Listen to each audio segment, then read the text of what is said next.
students booklets there. Cindy runs the top team in the Ohio Valley region. They know how to get it done. So she knows how to help you sell real estate, how to set goals and how to hit those goals. And Marcie not only is her director of operations for the team, but she is also the principal broker up at Northern Kentucky. So we are so excited and so thankful that they came to do this for us today. You're going to have so many great nuggets that are going to come out of this, and we're so excited. So with that, I will turn it over to them. Oh, and oops, I forgot. We also want to thank the Land Group for sponsoring us today. So, yeah. All right, so we want you guys to be comfortable. So if you're in an awkward position, like turning your back, if you guys want to move or, move to like this one away from the table, just be comfortable. We're going to be here for a while. So whatever works best for you. Okay, but first we're going to have you all stand up. We're going to do, we're going to start off. Jumping jacks and jumping jacks, right, that's right. We're doing aerobics for the next 20 minutes. Okay, we're going to do a little game so that we get to know you guys a little bit better and to just see. Okay, so how many stand up? Well, they're already standing. I mean, no, yeah, down? I'm sorry. Yeah, no, you're gonna sit down. Okay, so hold on. Yes, I put this on. Okay, jumping jacks. Yeah, stand up.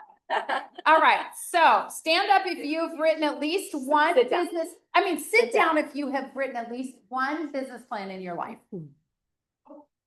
Oh, we've got some super smart the class. Yeah, excellent. Stand up if this year challenged you more than sit down. No, sit down. Yeah, no. Then you stand back up. Oh, stand back up. I think you stand back up if this year challenged you more than you expected. Good. Stand up if you want next year to be your best year yet. Everybody better be standing up. Good.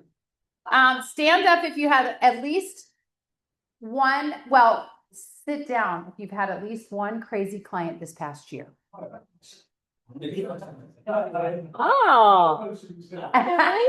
Well, we have some still people that are there. And stand up if you're ready to learn something today that will grow your business.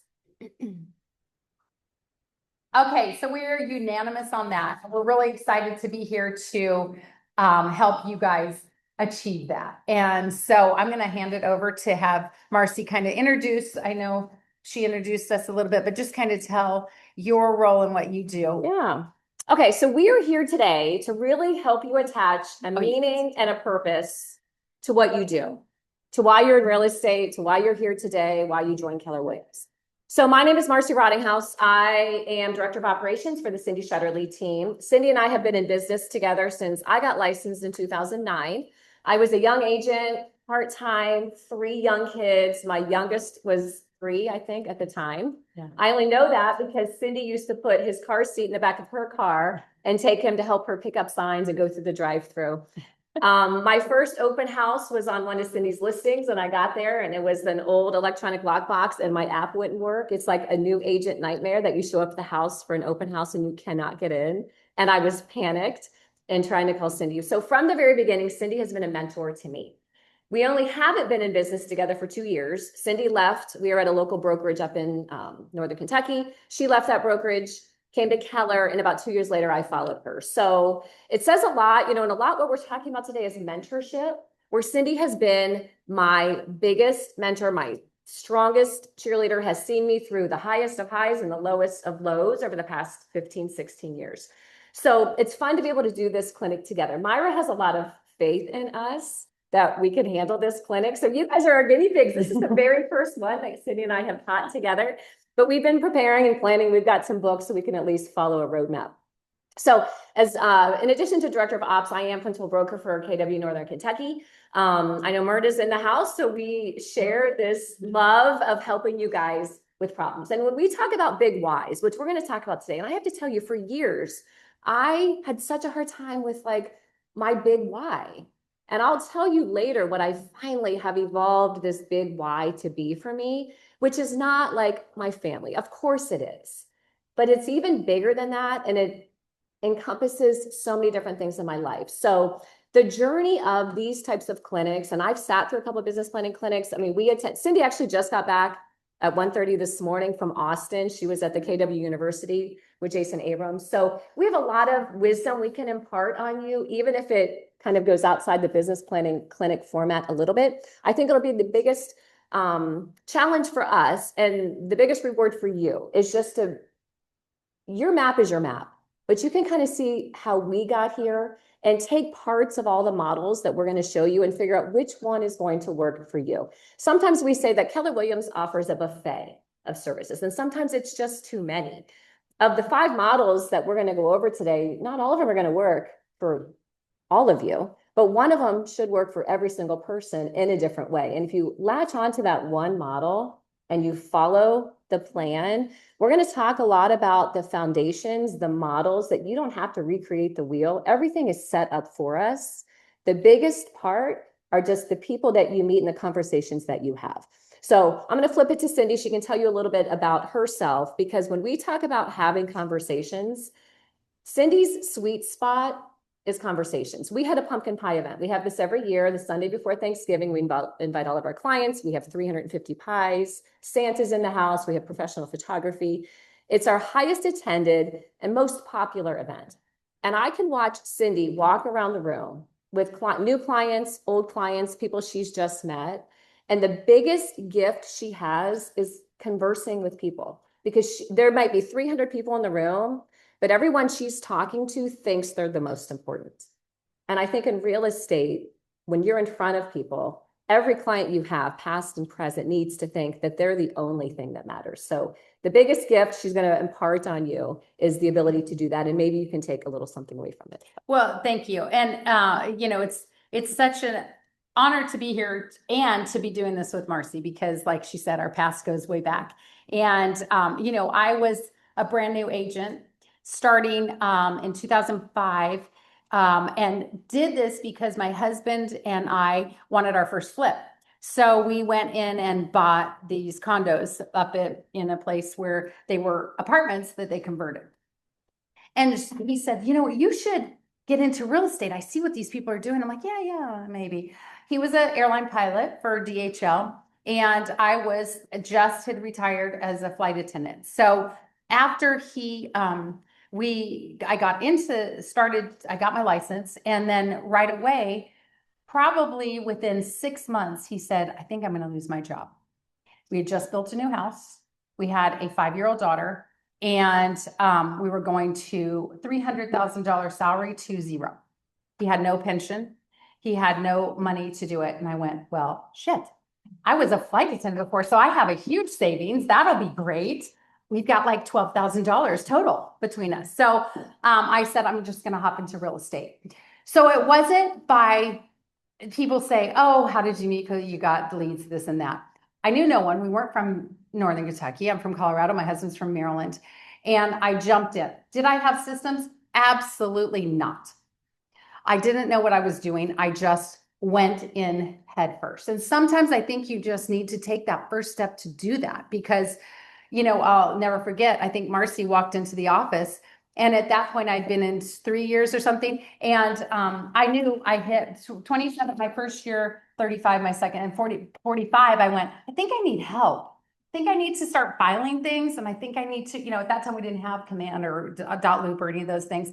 And I said, I think I need help. And she walked in. I go, hey, do you want to help me? It was a true story. Do you want to be my assistant? I'm like, my assistant. She's like, oh yeah, okay. Like I knew nothing. And then so my only regret is that is everyone Keller here? Is there anybody from another brokerage? You're from another brokerage? Okay. So, but I mean, is that a different company? It's a different company. Okay. It's all KW. Okay, great. Because I didn't want to talk about Command and do all that if you weren't familiar. But anyway, you have so many tools now to make this job so that you don't have to go in fire like I did. And then my second hire was Sherry, and she came in for the interview and she called her husband, because I'm like, okay, so over to the printer, and she called her husband back and said, I think I got the job. She started me working. So I knew nothing, right?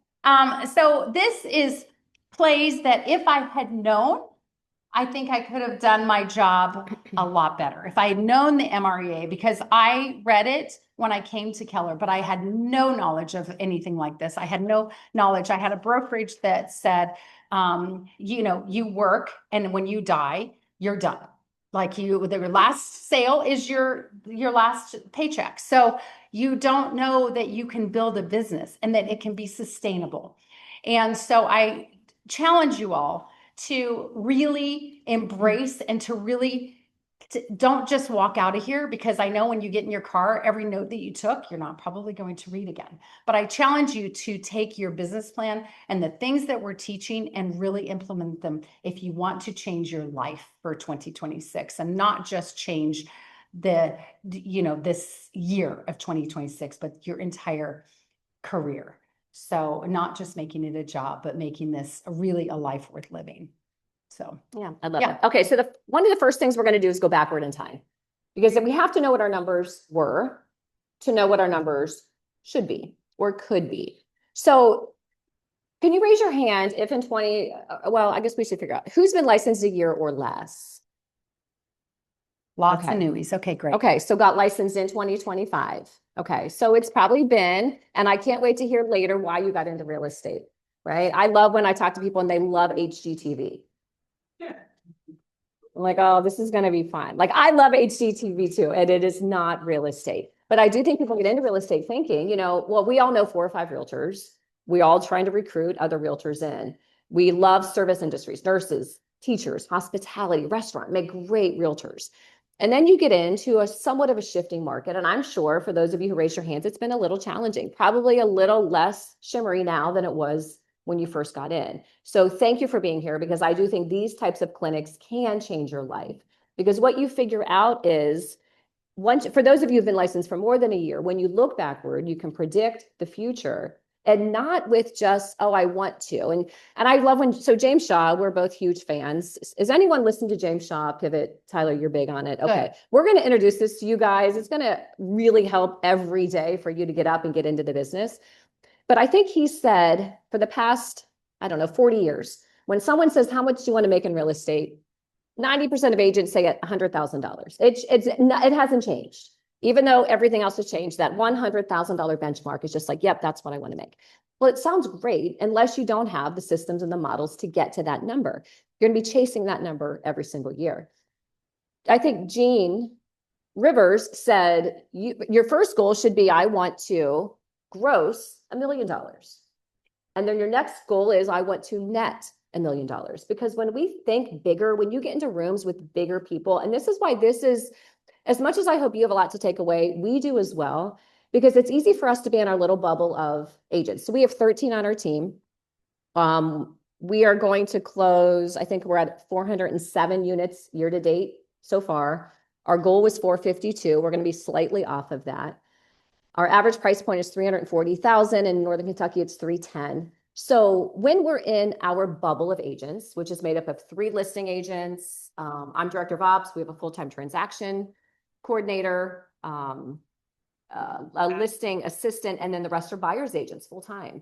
And of our buyer's agents, 3 of them are going to make over $200,000 strictly with buyers, because they have a system. We have a model.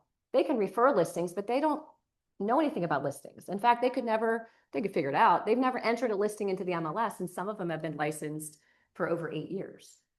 12 years. So 12 years. Yeah. So if you come into it thinking, I can't be a buyer's agent, I need to, well, stay in your lane. And we have found that sweet spot of people staying in their lane and making incredible amounts of money, having an incredible support system, a lot of accountability.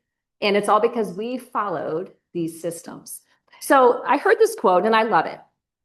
Time is neither good nor bad. It simply reflects its owner's intentions. Time is just a tool. You choose how to use it. You can blow it, you can give it, you can invest it, you can waste it, or you can grow it. Every choice creates your result. Time becomes whatever you decide to make of it. I like to switch it to also saying money. Money is neither good nor bad. It simply reflects its owner's intentions. Money is just a tool. You choose how to use it. You can blow it, you can give it, you can invest it, you can waste it, or you can grow it. Every choice creates your result. Money becomes whatever you decide to make of it. So a part of this clinic, it is coming down to money. It's where we lead. Like, what is your income goal? And based on that, we're going to backtrack it. We're going to filter it down. We're going to go back and figure out, what do you need to do every single day? So that number is not just $100,000 out there somewhere. That number is a real number. And maybe it's not 100,000 this year. Maybe it's 50. Maybe 100 is too small. Maybe it should be 200. But when you see the effort, the system behind every single number, if you want to be Cindy Shetterly, you can be Cindy Shetterly, but you're also going to have to do what Cindy Shetterly does. And this job is not easy, right? It's simple, but it's not easy, because if we don't do the work, if I don't do the work, if each person on our team doesn't do the work, we don't have buyer's agents making $250,000. They're waiting for the next lead to come in. And I know we're going to talk a lot about, if your business has shifted because the market has shifted, you don't have a plan. Your business, if your goal was 36 closings, you can't blame that on the market if you only got to 30. You have to blame it on yourself. So it's a lot of accountability. And in this room, we hope when you walk away, you also have some peer accountability, maybe a mentor that you found along the way who can keep track of it. I need accountability. I pay a trainer a ton of money because I am too lazy to go to the gym by myself. I tried it. 2 years ago, I'm like, I'm just going to go to burn boot camp. I'm going to do. In the first 6 months, I was really good at burn. This year, I think I've been there. This is December, 25 times, which if you count, that's like twice a month. So I called my trainer and I said, I'm coming back. He charges $45 a session. I go to him 3 times a week. I pay him one lump sum. Thankfully, from my trainer, I've actually gotten 2 sales. So I feel like it's kind of like a barter system at this point.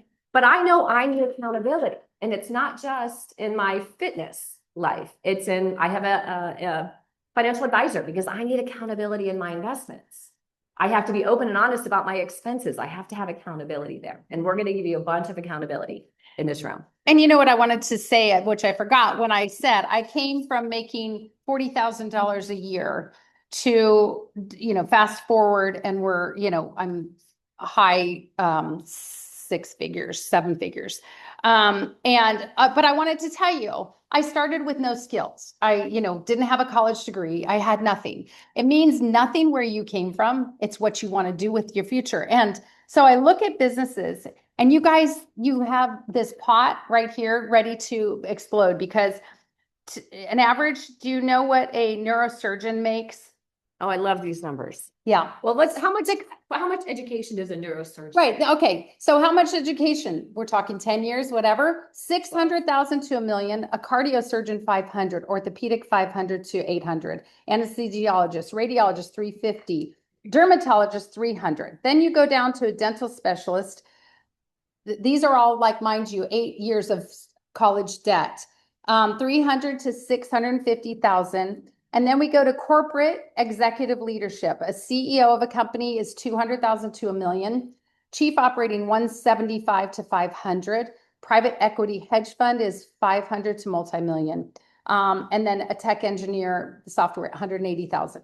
So those people go to school for a long time. They study, they know how to do it. They have to, and it doesn't mean because they're an attorney, the average your attorney makes 125,000. So when you look at, you have no cap on this. There is no limit of what you can make.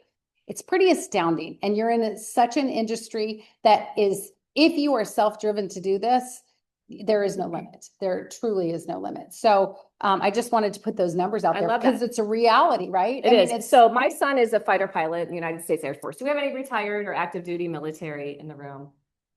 Okay, well, thank your servicemen, because I never really understood the sacrifice our active duty military make. He's 26, graduated with mechanical engineering, got accepted a pilot slot. Oh, Cindy's husband's retired Marine Navy pilot. So, a lot of schooling. He's been training to fly a fighter for 3 years. He's now an instructor pilot. He makes $48,000 a year. Now, I get it. He has benefits. He has a housing allowance.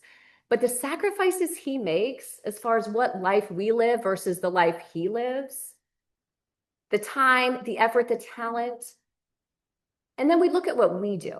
And we coach with our team all the time. And when you get used to making $250,000 a year, you kind of, and during COVID or during the times where business just dropped in your lap and people were just collecting buyers and collecting commission checks. And now you have to work. Nothing gets us more riled up than our agents who come to us to say they're not making enough money or they're not getting enough leads or their business is down. And we look at a database of almost 20,000 leads and we feel like they're maybe standing there with their hands out, just wondering what we can do for them. And what we need to do is, flip that around and say to them, what can you do for us? Because it goes both ways. We give a lot, but we expect a lot, right? My son gives a lot to the military and military expects a lot from him. And in the future, it is going to pay off. But I love those stats on education, experience, because getting in Kentucky, a 96-hour pre-licensing, you spend a couple $1,000s to get your business started with your real estate dues. It's a dangerous weapon to have if you don't have, and it's an expensive hobby to have, if you don't have a business plan to back you up. Myrna, you've probably been through a lot of agents here, right, who come and go. And the retention, the biggest compliment we get is the retention on our team is 100%, because we know they've got the systems, the models, the income in place to just generate. Cindy can go away. Our goal for Cindy is to go to Arizona for a couple months a year. Her daughter lives there. They like to spend time there. And then if Cindy is gone, the team can still function, right? You guys should be able to step out of your business for a short period of time and your business continues to go because you have the systems and the people in place. All right, so we'll hop into it. Yep. I think there's some telemarketing things we need to go through. Oh yeah, that's right. All right, so warning, you must comply with the TCPA and all federal, state, local laws. You don't need to. Including business. I don't have to read this. No, just look at it. Make sure that you're not calling people on the Okay. do not call list. Do And not call them. don't call them. And make sure you're legal on everything you do. That's why Nick reads us through this in our partner meetings. You don't actually have to read it. Okay. Just telemarketing general. It's all in your books as well. So everything we're giving to are just examples. Remember, commissions are not set by law. Everything is negotiable. Make sure you're having everyone sign their fair housing. Everyone understands. AI disclaimer. That's new.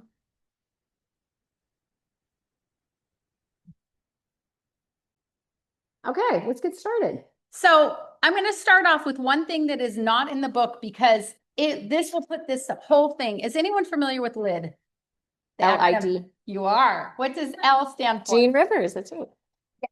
Okay, I need everybody to write L on one of your note papers. And next to it, you're going to put lifestyle, just as Drea. No, it's not Drea. I can't remember. Said, you have to know what you are spending in your lifestyle. Lifestyle would be if you like purses, if you want family vacations, housing, like if you're hotels, anything that is part of your lifestyle. Kids in select sports. That's it. Dance classes. Yeah, that's it. Yeah, all of those things. Lifestyle is your number one thing to get your cost in there, right? Okay. So you're going to put that down. Everyone, when you write, give a few minutes and give some examples of, and you got to know your prices for that, what you expect to that. So if you're going to put travel, how much travel are you going to do? Are you going to spend $5,000 in travel? Or are you going to spend $50,000? Or you're going to spend $500? Be really real with yourself on what these costs are. So look into 2026 of what you think those costs are going to be. Yes. Okay. Okay. What's I stand for? Yes. Excellent. Investment. Investments are how much you will allocate towards savings and investing.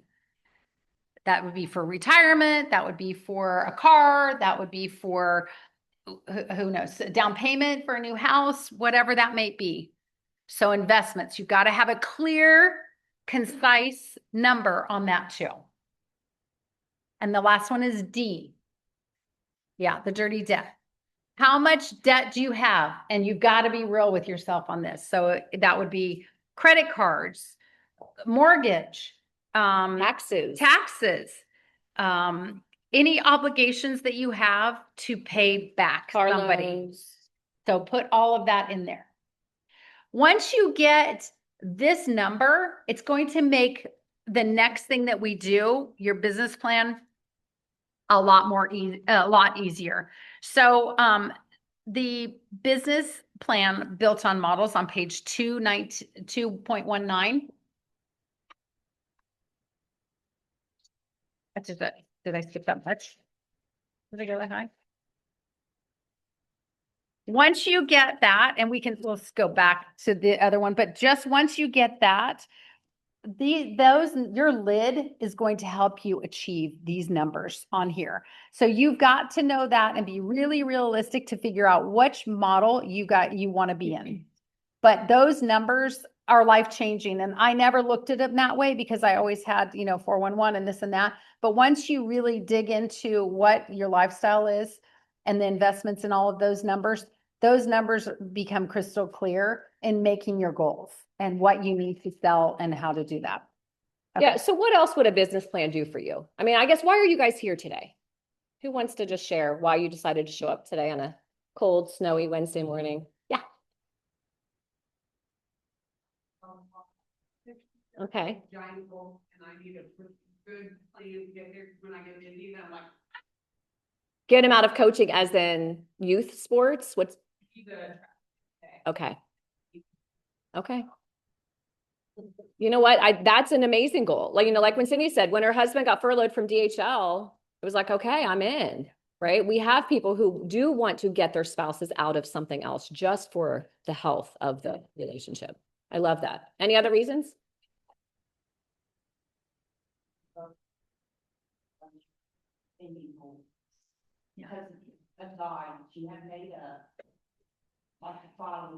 Yeah, that you can look at. It's kind of like if I gave you a puzzle and I handed you 1,000 pieces, but yet I didn't give you the picture of what the puzzle is supposed to look like in the end, right?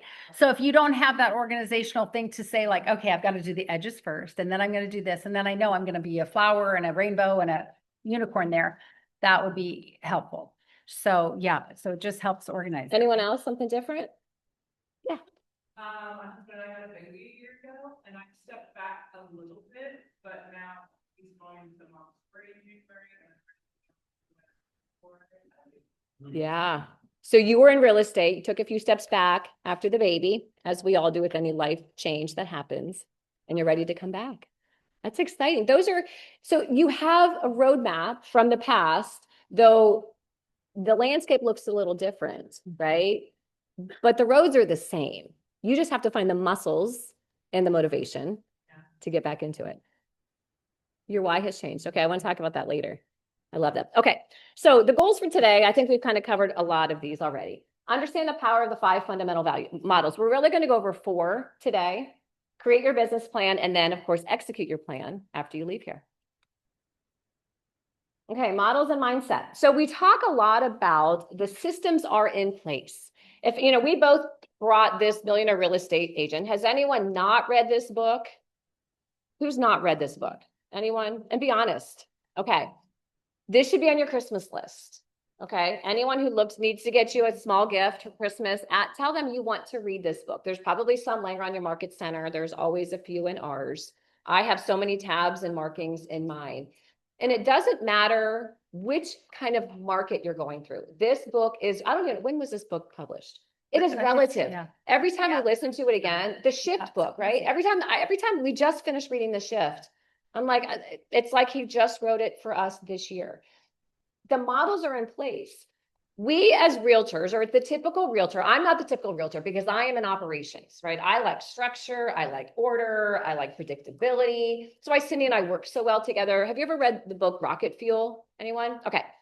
So Cindy is the rocket. I am the fuel. Actually, when people come into the room, I can tell who the eyes are. You walk in and you're like super excited, right? Like you're saying hi to everyone. Like I walk into a room and I want to make sure my computer is set up and that everything's, it's my gift. And I know my gifts, and we're going to talk more about that later.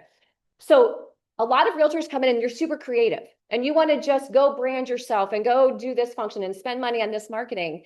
But what you have to understand is we have a model. There's creativity that you can complement with the models. But if you lead with creativity, your model is going to be unstable over there on the other side. You have to have your foundation. You have to know where to start, what to implement. And from the market center, there's so many tools that we can do. So this is just a really good description of how to get that stable foundation. Yeah. Everything on that. Okay, so the breakthrough for higher achievement. Let me go back to my page.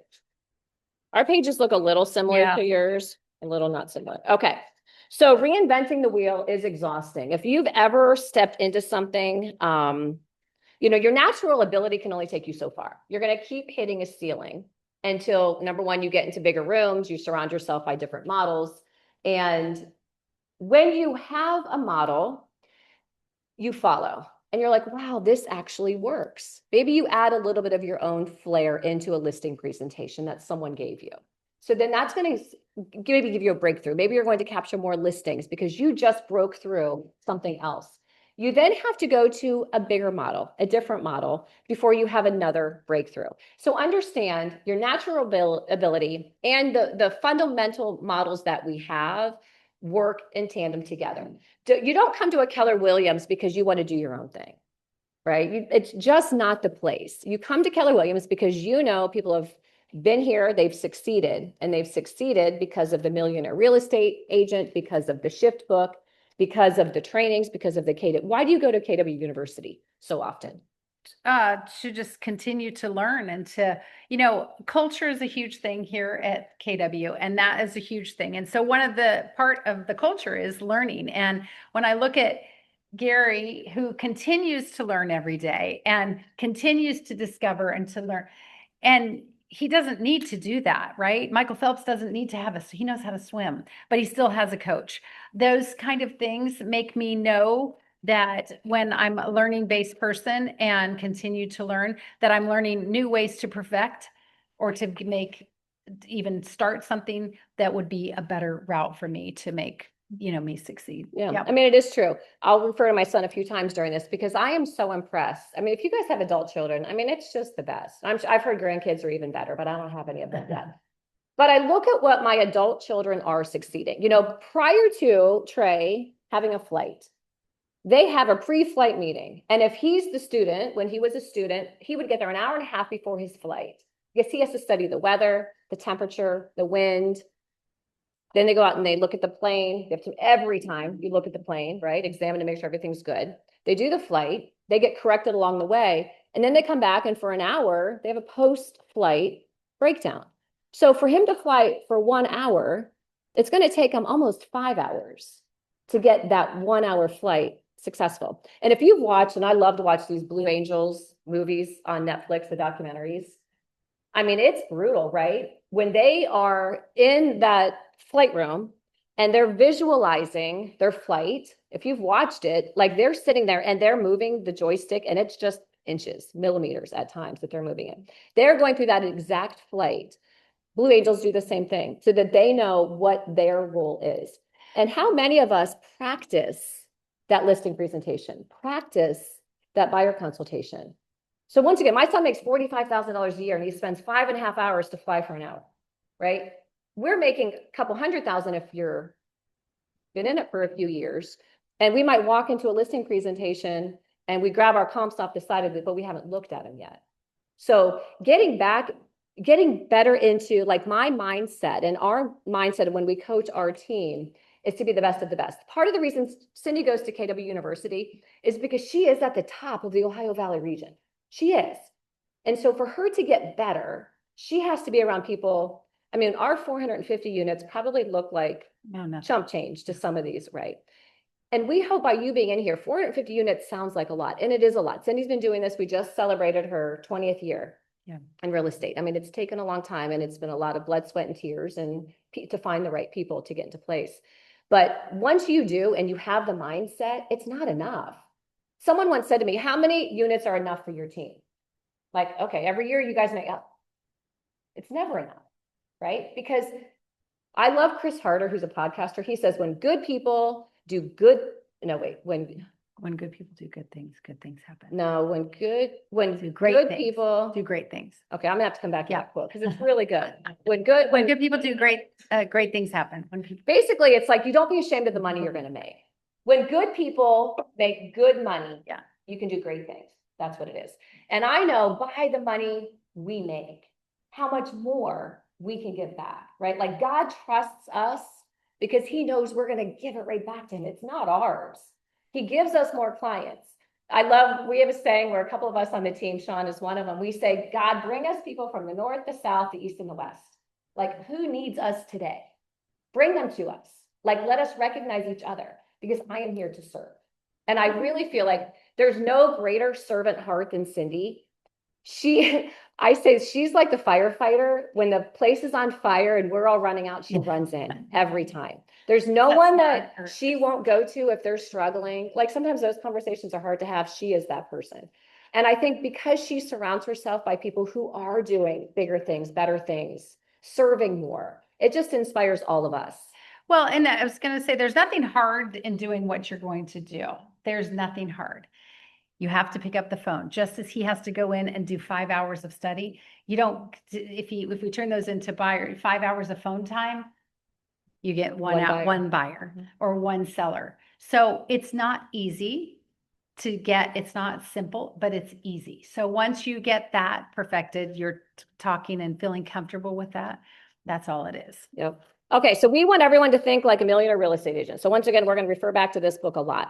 So, there's a lot of myths. So I guess we're in here because you're going to plan your business, but what are some limiting beliefs? We all have them. Some people call it the drunk monkey if you've gone through gold, but what are some limiting beliefs that some of you have about maybe newer agents at this point? How long have you been licensed? That's which on this one. Okay, April. So, all right. So 8 months in, and tell me why you decided to get a real estate license. What was your why behind that? Okay. Did you know someone at Keller? No. Why'd you choose Keller?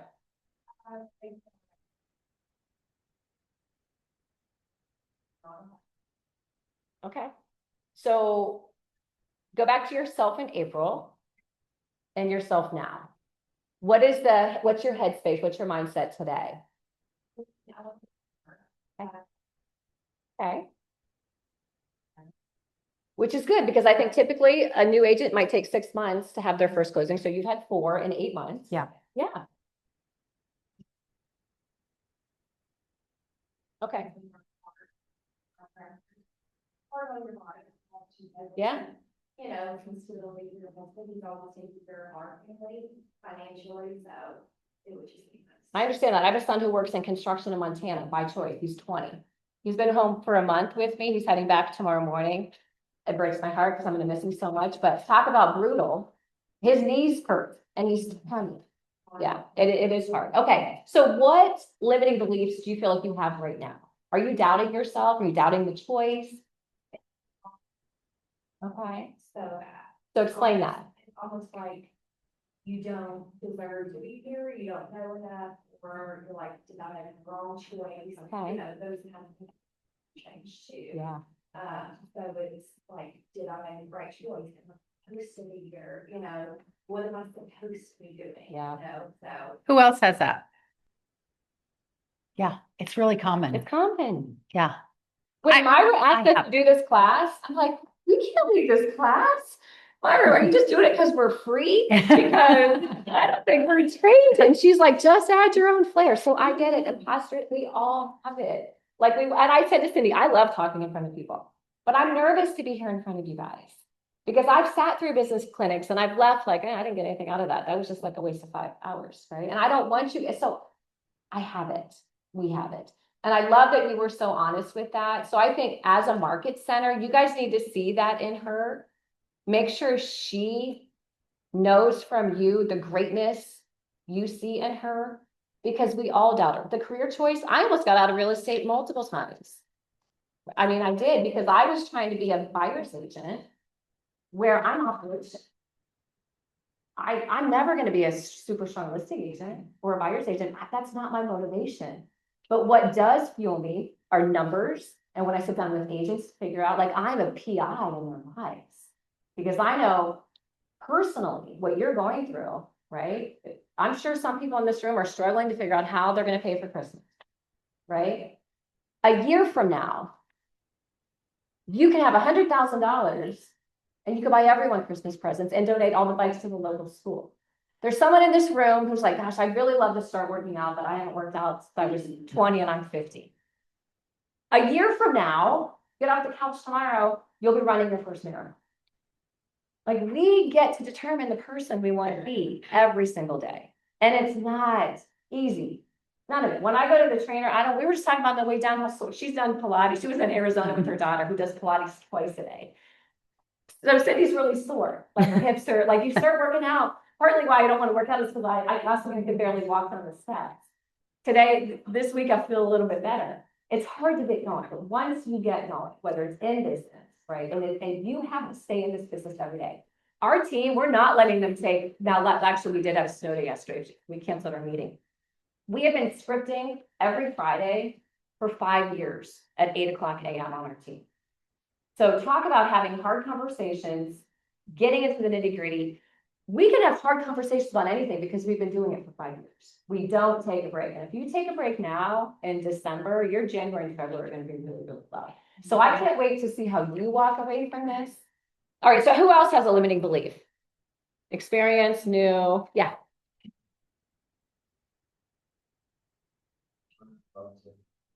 Say that again. Experience, your lack of experience. Yeah. So why did you get into real estate? Okay. Did you know someone who had done it? No. Why did it pop into your mind?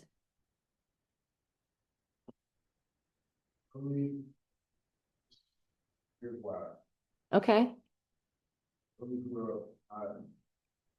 Household where people were able to provide, so grew up kind of hard and first opportunity to really provide. Yeah. So when I you love that. and when you figure out that your pain is more Yeah. powerful than your pleasure, that's when you can really dig into it. So it was for me that my husband wasn't going to have, we were going to not have any money. We just built a house. And so I realized I better get on it. So that pain became so powerful for me that it motivated me to work. If I grew up with no food on the table, it might motivate me to go out and either steal it or go get a job and try to earn it, right? So take that pain that you've had and run with it, because that's the most powerful thing. And be so proud of it. Embrace that, because there's a lot of people who have your story who are looking at you as their next role model. Yeah. For real. Yeah. And when you talk generational wealth, right? I always said, like, for my dad was an alcoholic. My grandparents eloped when they were 16 from West Virginia. My parents got married when they were 20. My sisters and I are first generation college. And I'm so thankful that my parents, it wasn't an option when I graduated from high school in 1990 to go to college. I looked at 2 colleges. The first one, I was like, "Ooh, I don't like this one." Drove down the highway. There's another one. That's where I ended up. That was my college search, right? True story. But so I had to break some generational curses. Money, my money mindset, right? My parents, money was evil. People who had money were evil. Money was not good. I had to, and I still have some of that in me that I always have to shake out. My kids have none of that, right? So you are breaking those generational curses now. Like, it starts today. Once again, you can't go back in time, but you can start today and change everything that happens in the future. But it's one day at a time, because you're not going to get overwhelmed. You're not going to think you don't belong, because you belong here today. And you're going to wake up tomorrow and you're going to belong there. It's overwhelming to think $100,000 by next year, but one day at a time, and you do all the things you're going to do. So what we're going to do is break down these 3 foundational mindsets. So we talk about a big why, and we're going to break down our big whys as well, because your big why leads to your big life of what you want to do. So you're going to write down what your big why is. Does anyone want to give an example of what their why? People have been around for a while. Maybe your big why has changed. So what your big why is now, maybe what it was 5 years ago. Does anyone want to share their big why? Tyler, do you have one? Okay, so Tyler Andrew is from Northern Kentucky. He followed us down. He's our hype girl. Tyler is our productivity coach in Northern Kentucky. So he works with a lot of new agents. Tyler, when I was with a different brokerage, is when Tyler joined real estate. We'll get a little of your background, because I think your big why probably got you into real estate as well. Yeah, and it's changed. So I got licensed in 2017. I walked in the dental brokerage, met Marcie. Marcie was great in showing me what real estate is all about and helped guide me into real estate. And at the time, it was really, I was kind of on a life's journey of figuring out, okay, what am I good at? I read the book, Good to Great by Jim Collins. And I was applying it to my whole life, thinking, okay, I felt like I was good at life. Well, what do I need to do to be great at the gifts that God has given me? And how can I just maximize my life? And so it was really kind of just, at the time I was in my mid-30s, okay, what do I want to do for the next, 30, 40 years of my life? And so I just did a really big kind of like, I Simon Sinek's talk that he gave, I think for the famous TED Talk, know your why. Who am I as a human being? And I took a personality test, I did everything, and again, one of the things that was on the page was real estate. And I just felt that, okay, I can try this, and Marcie counseled me through that transaction. So at the time getting into real estate, because I wanted a career that I knew that would fulfill me and kind of hit the sweet spot of, again, the gifts that I feel like God has given me. Fast forward 7 or 8 years, and now my at least I think going into 2026, and that's why I'm here today, is to figure out. I believe my why is to be the provider, the father, the husband that I need to be for my family, so they can do the things they need to do, and not worry about money or things that we all carry with us every single day. So my why has shifted in now that I feel like I'm in my sweet spot. Continue to maximize that, but okay, now as a father figure, husband figure, family figure, those things to make sure those bases are covered. So my family, I didn't have kids when I started real estate, now that I do. And so again, my why has certainly changed, and that's kind of where I am. So what's your big why coming in 2026? Being a provider, making sure that I have my systems in place to continue the success. One of my limiting beliefs is maybe if you've been in real estate for a couple of years, I had my best year ever during COVID. And so 2021, 2022, market shift, my production's not what it used to be. So one of my limiting beliefs is, man, I'm not a good agent anymore. What happened? And I see agents coming in, and they're crushing it. So one of my fears that I have is that, am I losing my steam? Am I that fading star that used to shine so bright? And so those are the things that I gotta get into it, and I gotta do the system. So my big why is to kind of what Cindy was talking about, that pain point fear of not losing who I know I can be, who I love, but going into next year again, being a stable figure for my family. So Okay. that's my case. I like that. Do you know that if you take away these past 2 years, that was not a skill-based market. So don't base a real estate career on those, just let it go. Now we keep hearing we're back to 2019. Right. So 2019 numbers is where we are. then now they call it a skill-based agent. That's not a regular skill-based. This is a real estate agent of now time. So this is how it is supposed to be. We are supposed to work. We're not supposed to have things handed in our lap. We're supposed to have to call people and have conversations and do these things to make it work.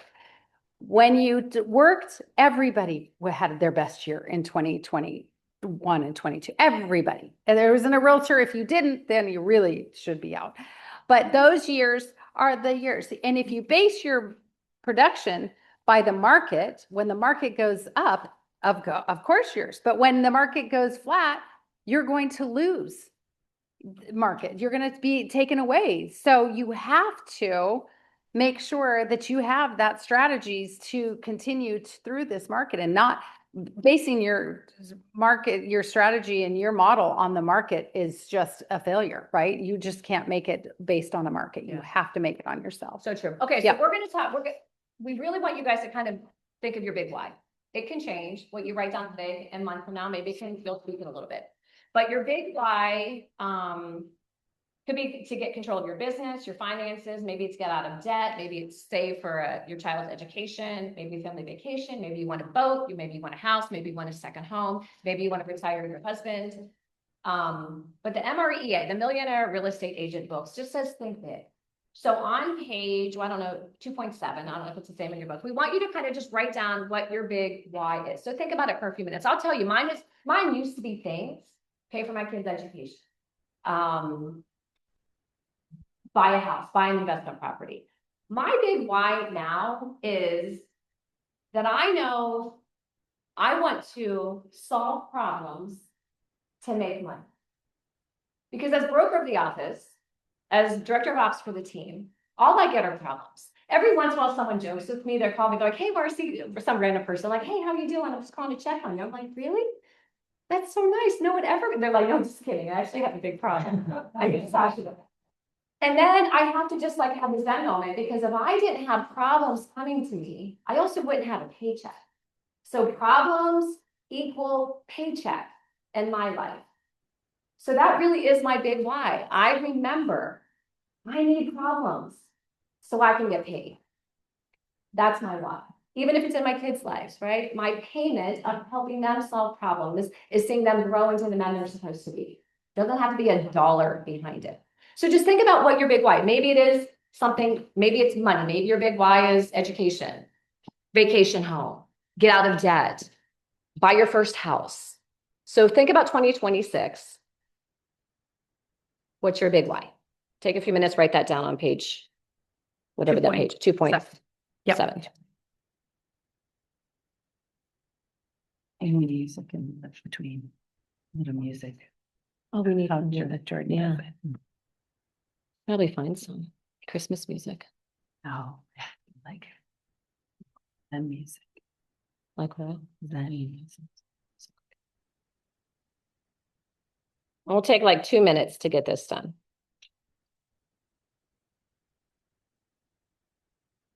Zen music.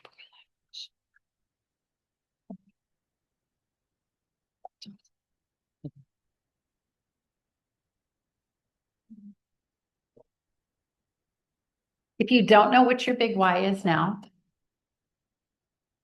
just write down something, write down what you think it could be. Because there's no right or wrong answer. And it doesn't have, don't feel bad if it doesn't involve family or people or kids. That everybody has their own different reason.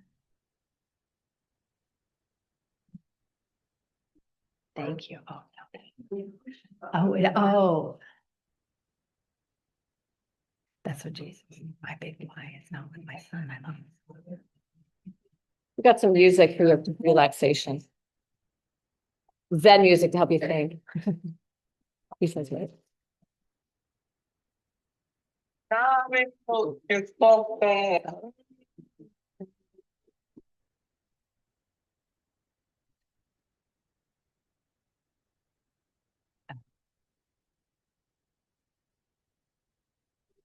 I remember when we were at a training with Mother Montgomery, he was going again, or maybe it's the same one. I don't know. I hope it's the same one. I hope so too. Okay, we good? And if you didn't write it down, earmark this page, take it home and write it down after you get, anyone want to share their big why? Yeah.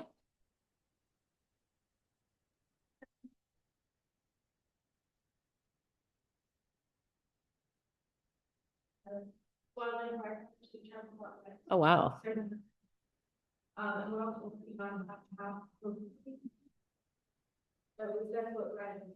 Okay.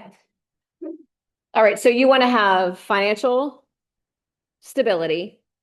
You want to purchase your first home or a home, and then you also want to be able to have time. Okay. Okay. Anyone else want to share their why? Yeah. On my family, and all my kids have a great understanding. Wow. Love that. I never want to sound like you. To the things we need. Yeah. Those guys that know them. Yeah.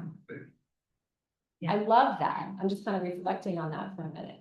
I remember when I once heard someone talk about financial abundance, it's never saying I can't afford that. It's just saying, I'm not going to purchase that. I Right. choose not to. Yeah, I'm choosing not to Yeah. purchase that. I get that. And it is so freeing to be able to say yes to things. My 20-year-old who's in Montana bought a truck. He has 2 trucks now. And he needed a big, he's got this Dodge Ram 3500 Cummins diesel manual. It's like his dream truck. And I loaned him money. He had cash. He couldn't get a loan because he wasn't employed long enough. So I loaned him money. And I just forgave $15,000 of it. Because my son graduated from Transy, my middle son, and had a $15,000 student loan debt. And I am paying that off for him. And so my Air Force son, because I feel guilty, I'm gonna give him $15,000 and $5,000 increments. And I don't have a ton of money, but I have enough money where I can forgive 45,000 or give $45,000 to my kids right now. A couple years ago, I couldn't even dream of doing that. So that's powerful. Okay, who else? I'm big part of the restaurant industry, been doing that for 22 years.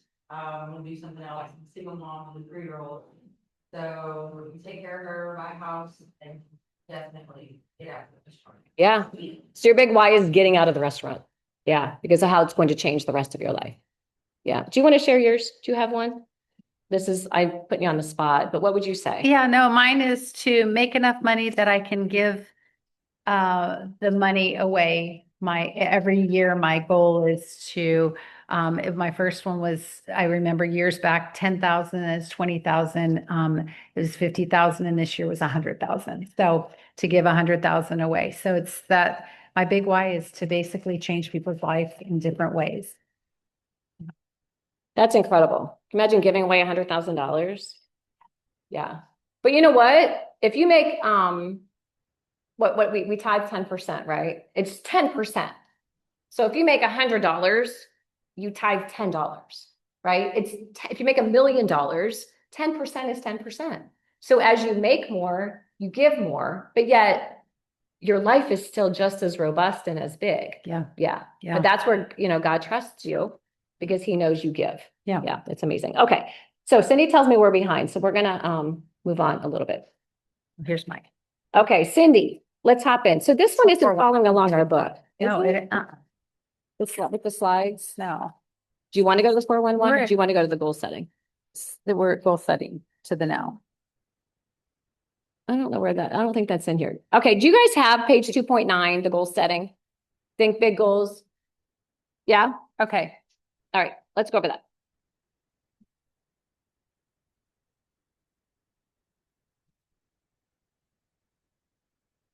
All right. We'll give you a minute real quick. Do you have any ahas in the time we've been here so far? I don't think it's fun. Okay. I'm going to go back to where we were. Okay. We'll just stay right here. Any ahas so far? Anyone learn anything? Give us something. Well, No? okay. Nothing? So once you get to, on your paper, I want you to just put a number down of how many transactions we're going to go to 2.92 after that, but how many transactions you want to achieve at the top of the page. How many transactions, whether it be transactions or a money goal.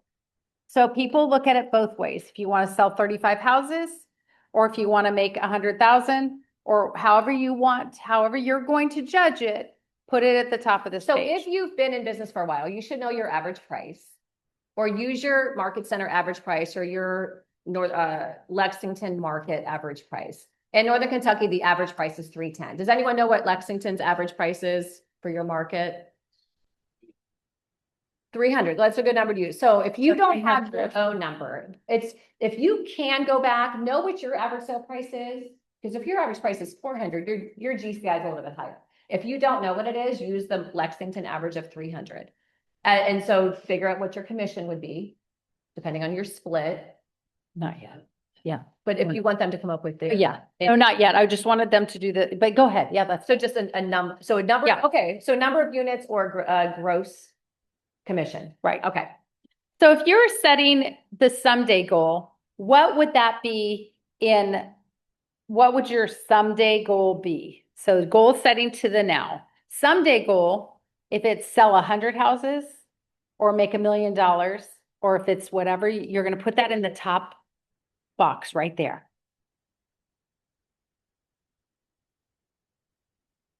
What would that be in 5 years? What would that look like? What would that goal be in 5 years?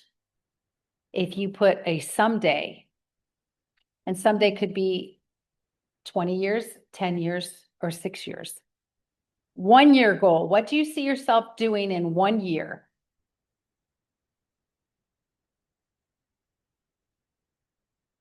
And your monthly goal, if you put down that you want to sell 24 houses, what would your monthly goal be? 2, right? And your weekly goal after that?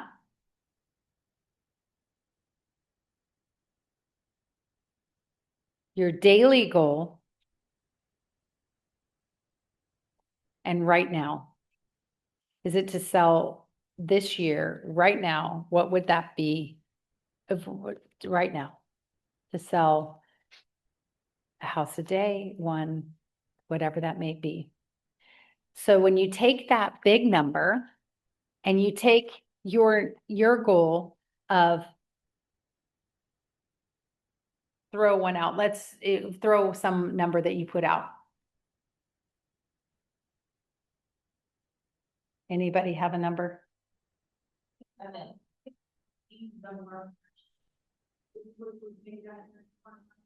120 houses. Okay. So to achieve 120 houses, what does that break down to? Well, so if it's a team, so how break down 120, 10 a month. Okay. So 10 a month means how many a week?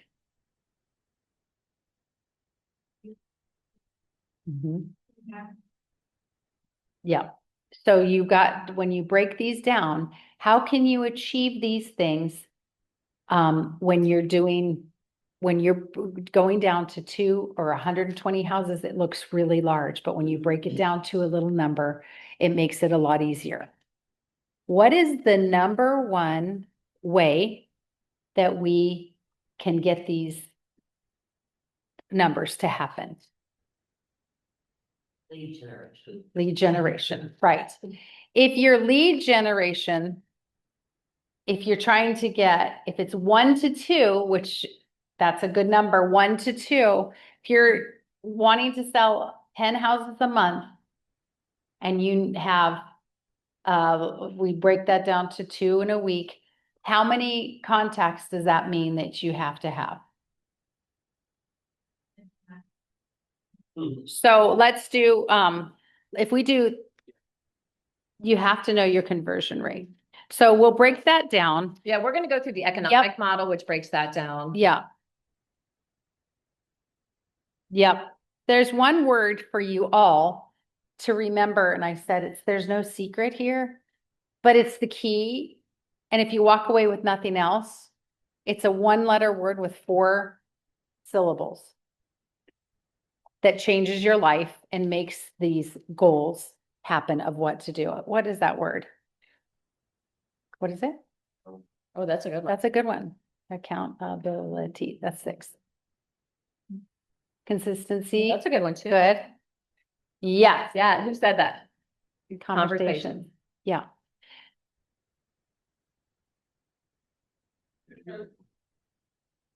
Yeah. So how many conversations would that be? Depends on your conversion, right? Yeah. And it depends on who you're calling too. So we're going to go over that, but I want to put that out there right now, that when you're thinking that this class is something magical and you're going to walk away with something, that if you don't have more conversations and you don't change the way you look at picking up the phone, do you know that 74% of agents get in this business and are out of this business within 2 years? 74% of the top agents in the business, still their number one difficult thing to do is call people. 74% of top agents still have an issue with calling clients. That's a lot. So imagine if you can start calling everybody you know and making those conversations, making those things happen, that this is going to really, I want you to think about this when we're going over these models of how you're going to change the way that you look at all of these models. When you think about that, it's as easy as picking up a phone. It's as easy as talking to someone in the grocery store. It's as easy as going to join a craft club or something else, or go to things that you wouldn't normally do to have conversations around real estate. These are things that will change your life and make this better by expanding the way you talk. It's conversation. That's all it is. So now that Marcie's going to go into this third Yep, okay, so accountability. action and Yep. accountability. So I would say we are the best negotiators, aside from a toddler who wants a snack, right? We are the best. I can negotiate myself to stay in bed and not go work out so easily. Like I am the best negotiator with myself. If you've seen the movie Inside Out, it explains the internal family systems, the parts of you, right, that speak up. There's a part of me that wants to be in great shape, and there's a part of me that just loves to be comfortable. I need accountability, right? We all need accountability. The statistics say, you might have it on there, that individuals with written goals are 42% likely to achieve them. 42, that's pretty good, right? They've got almost a 50-50 chance. But individuals with accountability are 77% more likely to achieve them because you have to report into someone. And so when you look at this, when we're setting goals, you're doing the activities, you're measuring the results, evaluating the process, and you make adjustments. We don't do this on our own. We need someone to help us do this. When my son is flying, his goal is to make it from Del Rio, Texas to Abilene. He's going to do the activities to get ready to fly. He's going to come back, measure the results, see how close he got to it, evaluate it, right? Get feedback, make adjustments so his next flight is better. As he's training students, his number one goal every day, he says, is to not die. He's in a fighter jet. They've got a jet. You have to outpower the student in front of you who has the control. There's no like disengaging the student and no. He has to outpower a student who's freaking out in the front before someone pulls the ejector and they both go through the glass and probably end up with a spine crash. His number one goal every day is to not die. Now, in real estate, we're not trying to not die, right? Like, let's keep perspective of what we do. However, we have to be just as accountable as that instructor in the back seat with our buyers, with our sellers, with anyone who's working under you, with your assistants. It's full responsibility to outpower them by the knowledge and experience that you have. And the best way we do it is to follow this trend. Okay, so hiring a coach, going to productivity coaching, finding a mentor, getting into a group class is how you're going to do that. Okay, so the 411, if you flip to the next page, is probably something that you've seen, hopefully you've done, and that we're going to go over. So the 411 is an accountability tool. So the 411 stands for 4 weeks, 1 month, and 1 year. So That's page 2.13. yeah, 213. So the 411 is not your to-do list. It's designed to help you set your long-range goals and your short-term goals and see which of those results are actually going to lead to the fruition of what your goal was. So it's the way Keller describes it, it's not designed to be used as a self-managing list. The most successful agents use it in a consulting relationship to keep them on track. So if you're going to complete a 411, which we're going to kind of do a mock one, we want you to give it to someone else. In real life, in real estate practice, you're going to complete it, you're going to give it to someone else. Our team would give it to us so that we can go back to them to say, here's what, we're going to hold you accountable to what you said you're going to do. When our team sets goals, which we did last month for 2026, we don't set the goals for them. Because if we set the goals for them, what would happen? Hey, to say like you're crazy or I'm not doing that. Yeah, I'm not doing that. It's too little, it's too high.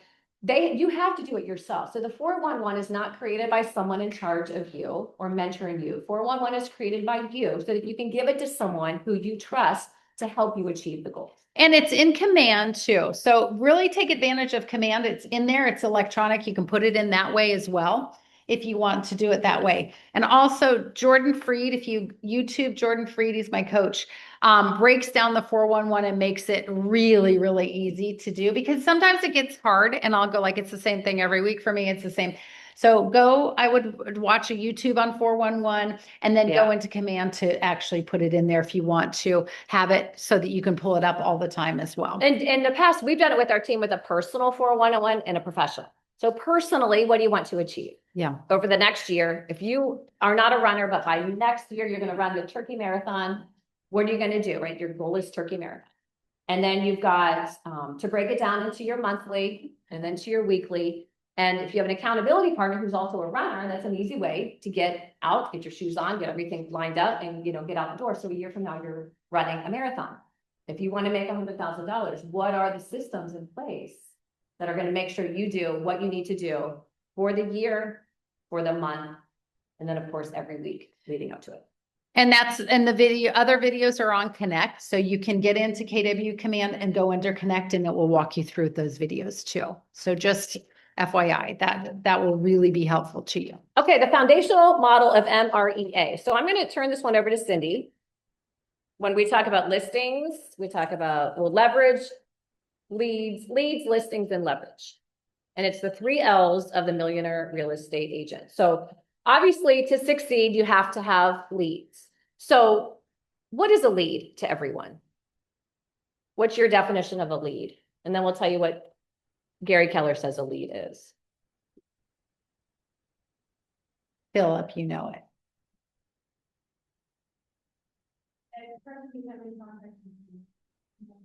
Okay.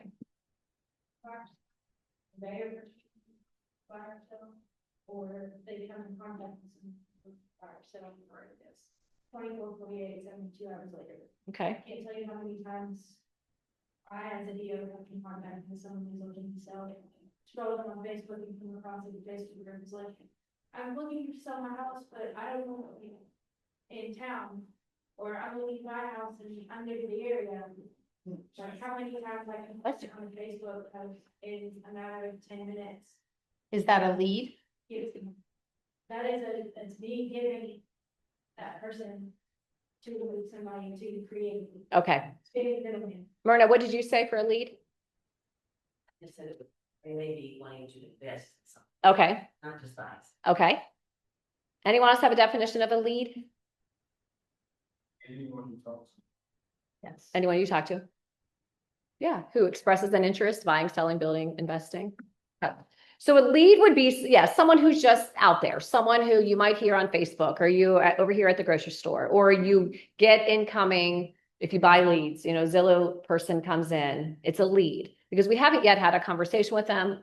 They're kind of just knocking on the door of real estate, not necessarily our door, right? They're just knocking on a door. We hear that they might be interested.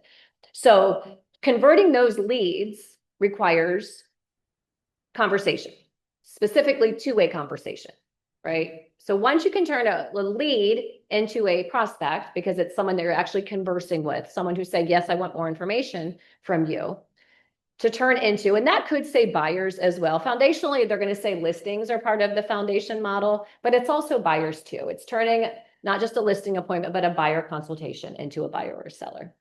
Do you want to go through this model, Cindy? Sure. So if you focus on seller leads, that's how you get buyers as well. So if you take buyers and sellers, the average conversion rate of a seller to close is 80%, and an average closing buyer to closing is 70%. So which makes more sense to focus on? Listings. Yeah. So if you're focusing on those listings and you're doing open houses, and if you get one listing, how many buyers should you get from one listing? At least 2. Yeah. And so if you get those 2 buyers, we just had one where it was one house. We sold 2 houses off of that house and then picked up another buyer from the open house to list their house too. So that is really advantageous when you're doing that. So if you focus on seller listings because they are high leverage, maximum earning opportunities in our industry, it's the same amount of work that you're working with buyers, but you're working less. So that's why we have listings up there. What is leverage? What would be leverage if you are a single agent? What could be leverage for you guys?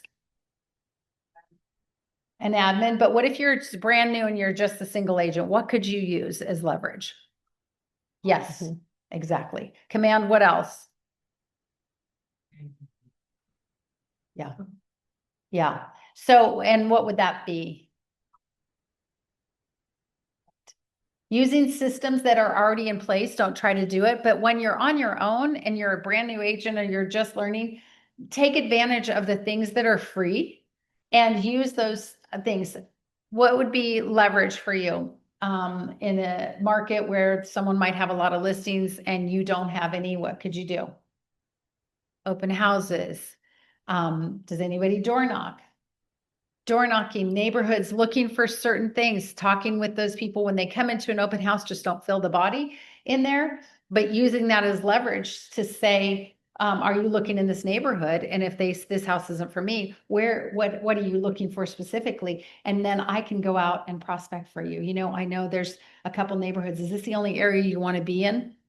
Great. You know what I'm willing to do? I'll go out there and see if there's anybody else that's looking, because you never know that someone might be moving. Would that interest you? Yes. So you're using that open house as leverage in a lot of different ways, not just to pick up buyers for that house, but for other ones. And then leads. Leads are getting from, where else can you get leads from? Specifically. Church. School. Gym. Right. Yeah. Trader Joe's. Love Trader Joe's. So when you walk into a place and you go into Kroger's or your local grocery store that you guys go to, do you go to the same person every time, or do you do self-checkout? I like it, he's next door. Okay. Does John know you're in real estate? He does, yeah. Oh. Excellent. Okay. I had June at our old Kroger. June was my girl. Hey, June, how's it going? Oh, it's, She was and going to get into real estate at one time. she was going to get into real estate. Yes. So June always had the update on all the employees that were there. That it was in the store. So I always picked to go where June was, because she was my girl. I went to Enterprise, and I went into Enterprise to get a car because whatever. And I said to the guy, hey, do you get ever relocation people or anybody here that might do a house? My second sale of my career was $875,000 from the Enterprise guy. So don't limit yourself on people who will give you leads. So you just have to know that they're everywhere. You just have to have what? Conversation. So we were talking about Gene Rivers. I love what he says when he and his wife, they lost everything in the hurricane and they moved. And they didn't know anyone, but they were going to start over in real estate in Florida. So he joined every club he could find. And I was saying this to Cindy this morning. He said, I joined the club that was how to save the ducks. And then I joined the club, how to kill ducks. And then I went to the all the political parties, the Republican parties, the Democratic parties.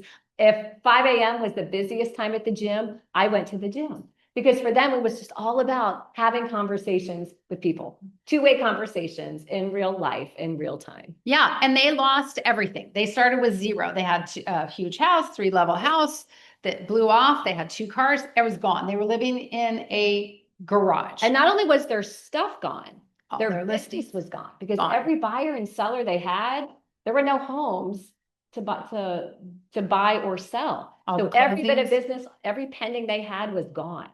Everything was leveled. So think of that and how we talk about investing our money. And like real time today, if every house in Lexington went away because a big tornado swept through, like where are we going to be? Do you think Jean had enough pain and Rebecca to start over? And to have conversations? When the pain outweighs the pleasure, you have to have conversations. If Yeah. it comes down to feeding your family, you're going to have most people don't do the right thing until the right thing is the only thing left to do. Right? Because we're all survivalists, and Yeah. unfortunately our life is very comfortable until you have to survive. Yeah. And so once you get into, you've got to get out of the process and out of the outcomes and into a process.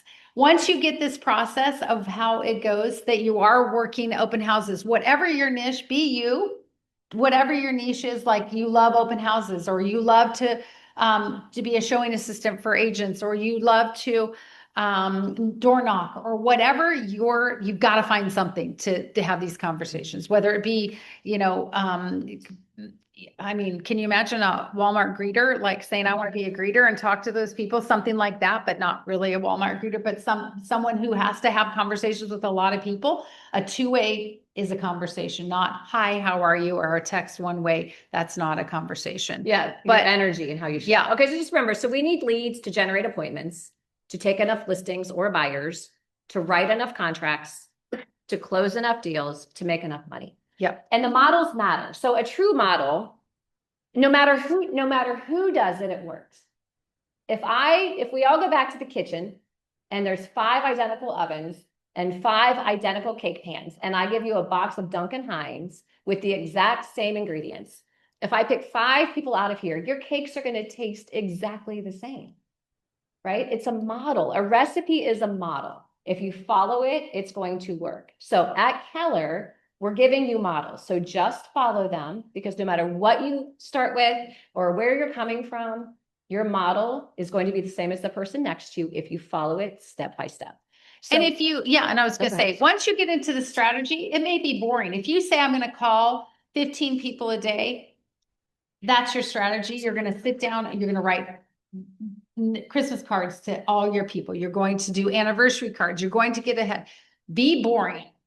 James says it best, be boring. It's not fun. This is not fun. It's not hard, but it's not fun. It's boring work. It's all repetitive and doing those things, but that's the way you build a strategy. And once you have this strategy to do those things, you have to be comfortable talking to people.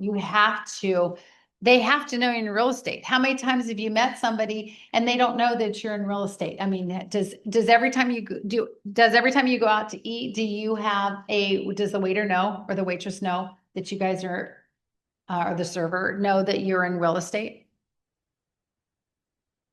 Have you ever picked up a client from a restaurant? Michael, you probably have. For sure. Like once you've been in it for a while and you can talk to someone, and we had an old manager that would say, I don't leave until they give me a lead. He said, I'll give you $100 tip. yeah, You give me your a tip is lead. going to depend on if you can give me a lead or not. Right. And he says it when you first sit down. So they have 30 minutes to think about it. Right. He's like, your tip is going to be dependent on the type of lead you give me. So I'm gonna let you think about it. And here's my order. And at the end, when they came back, it was so embarrassing at first, but I get it now. And it worked for him. Bob Mahoney. Yeah, you knew that. So, once you figure out the strategy, what works for you, it's not going to be the same for one from Drea or someone else. It's not going to be the same. Somebody's got to figure out what works for you. And once you do that, stick with it and do it.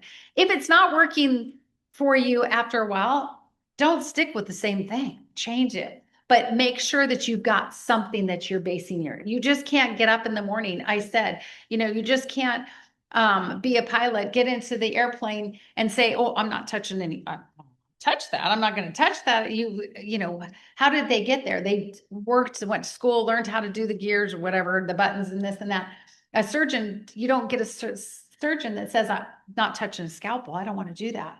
That's like you not picking up the phone saying, I don't want to call. I mean, I'm not going to call. That's really good, actually. That's good. So And it is so true. But you've got to do things that get you out of the comfort zone. Do you think that surgeon that went in there for the first time to cut open someone was like, woo, this is great. Yeah, I nailed it.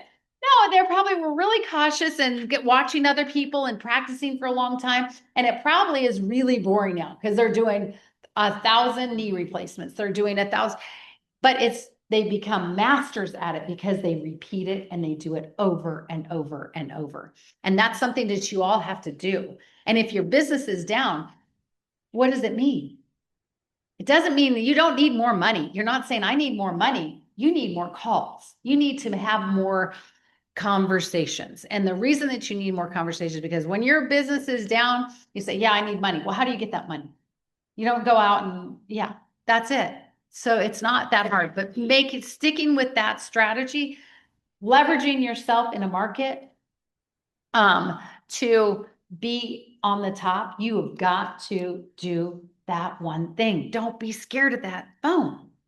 You're on it all day scrolling. You might as well be making money doing it, right?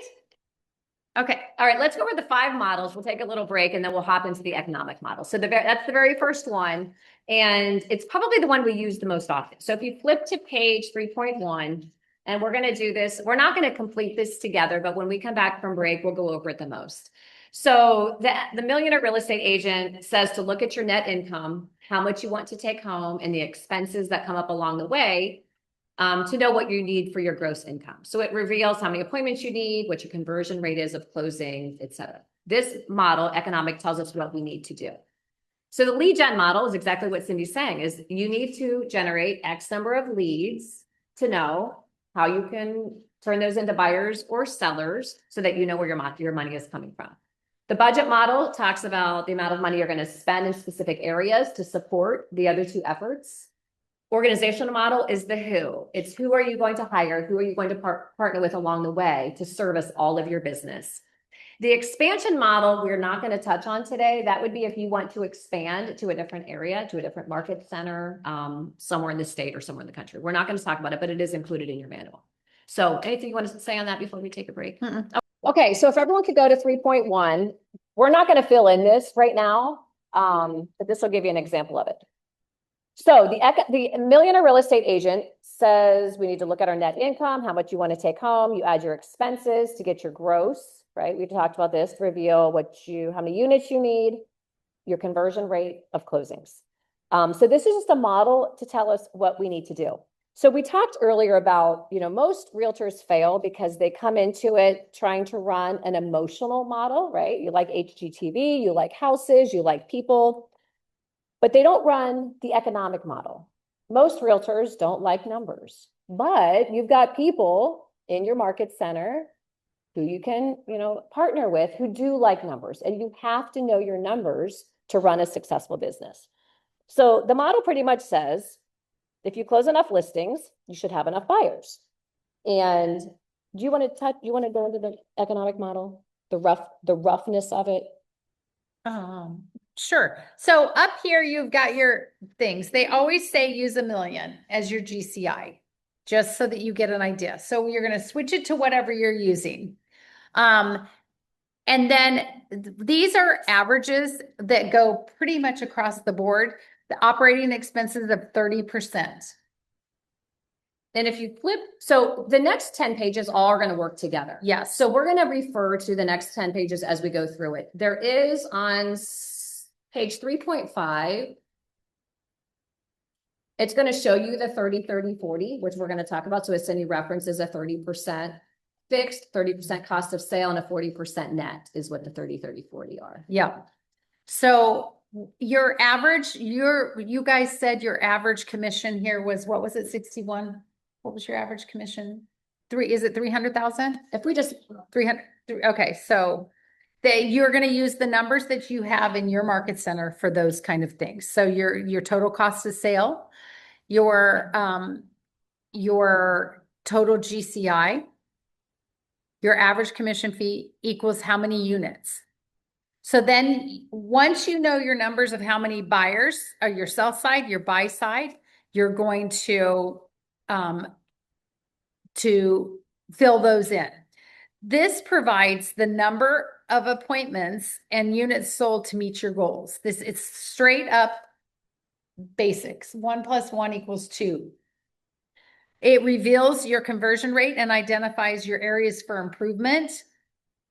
And it always allows for mastery of your business. So this is the easiest model to use because it's straightforward.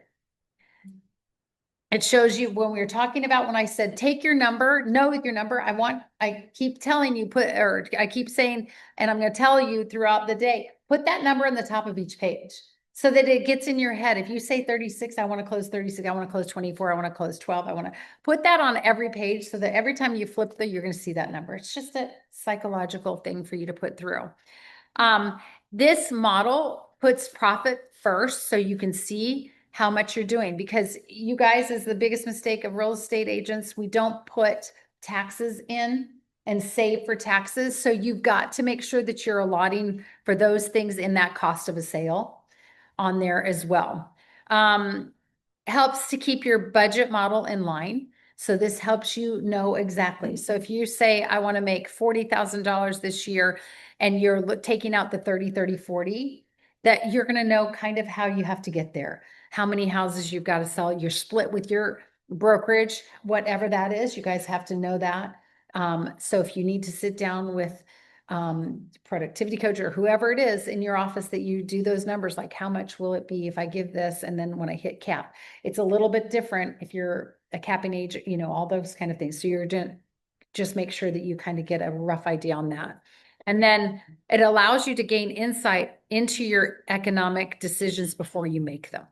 So if you say, I'm going to run a big ad, I'm going to have a billboard in this and that billboard is $30,000, you might change your mind after you look at this budget and go, oh, wait, that means I have to net income. Yeah. So that's going to change. I have to sell 400 properties by myself. That's not working.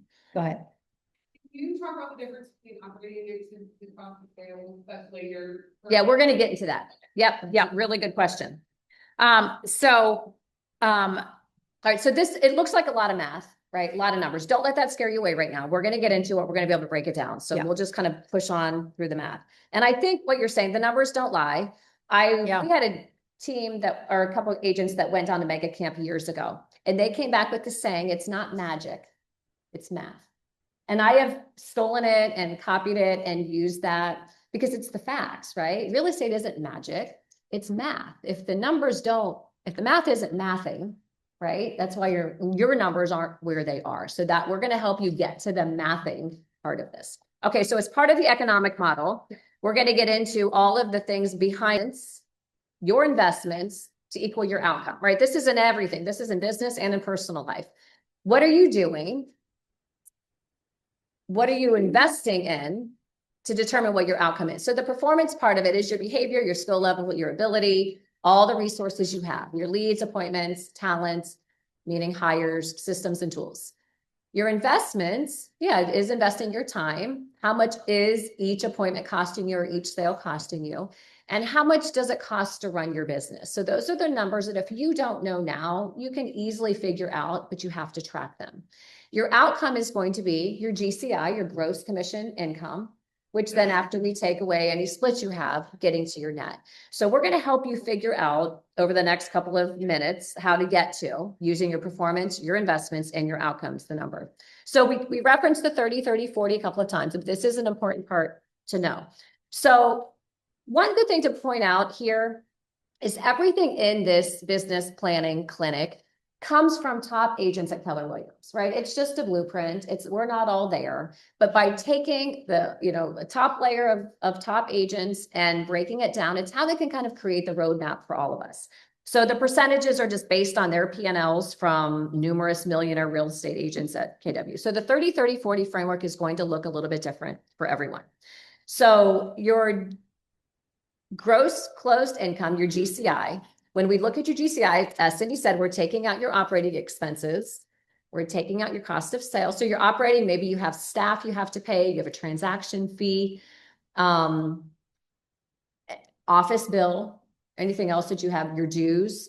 And then your cost of sales are what are you paying to, what's your cap? Have you capped? Is your royalty capped yet? Are you taking out your taxes to get down to your net? So if you're making $100,000, they're saying 30,000 of that is probably your operating expenses. Yeah. 30,000 of it is just going to be your cost of sales, including taxes. Your net income, if you gross GCI $100,000, your net income could be $40,000. So if you're living a $100,000 life, making $100,000 GCI, that's why you're in debt, because your net income, after you take all those expenses away, is about 40%. People look at Cindy's numbers because obviously as a team, we split everything with the team. Everyone thinks that's Cindy, but there's huge expenses in running a 13-person team. And if we give the team a lead, they're on a 50-50 split with us. Okay, so they think they're getting 50%, the team's getting 50%. But Cindy, of that 50% that the team thinks you're getting, how much do you think in using this economic model you're actually getting? I get 24% of when it's a 50-50 split. So think of that. So 26% of Cindy's split is going to expenses. The agent is still getting 50%.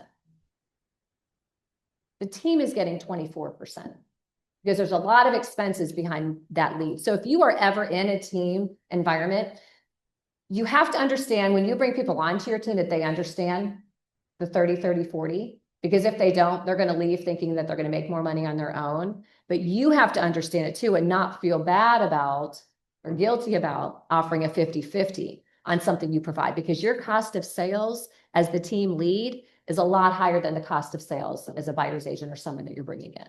Yeah. Broken got 4% expense. On a 50, On a- when I do a 50-50 split. Mhm. Yeah. So Yeah. I can, it depends. I mean, it's monthly, it will change just because of events that I'll do. But yeah, so all those events that they get to love on their clients, it's all my cost, all their advertising, all of their stuff that they give, all the print, all of those things, that's all my expense. Yeah, so we had a pumpkin pie So- event where Cindy purchased 350 pies. We paid Santa Claus to come in. We paid 2 professional photographers. We rented the building. We gave everyone drink tickets, and we get to invite our clients for free. And we get upset as a team when agents aren't inviting their clients when 90% of the people coming in are Cindy's people, right? Yeah. But they also don't have anything invested in it. Sometimes you have to pay to go to a training, and it's not because the trainers need the money. It's because if you pay, you're going to show up, right? If my trainer was free, I probably wouldn't get out of bed. But if I'm paying him $45 and he's going to take it whether I show up or not, I'm probably going to attend. So the cost of doing business is an important part of knowing, your operating expense, what is the marketing expense that someone has into it? Myra always says, and Keller does too, that you have to lead with revenue, right? You don't lead with debt. You make money and then you can spend some money, but just make sure you're making the money first. But it's really important if you do have a team, any team leads, you need to share this with agents on your team. I think it helps them respect you more. When we put it in front of the team, what the expenses are to run this team, it's like light bulbs go off. In fact, it's probably about time to do that. We haven't done that in a while. Yeah, I do a pie, and I used to have it like remember with the material when you're a kindergartner and you have the Felt? Yeah, felt. I had felts and I had like little things that I'd say, here's the pie and here's the 50-50 and here's what I goes, Marcie's salary, Amanda's salary, marketing, paperwork, and here's my sliver. And I remember one of the girls said to me, Cindy, I had no idea. I had no idea. And thank you for doing it. I'll work harder. And I respect that I had no idea.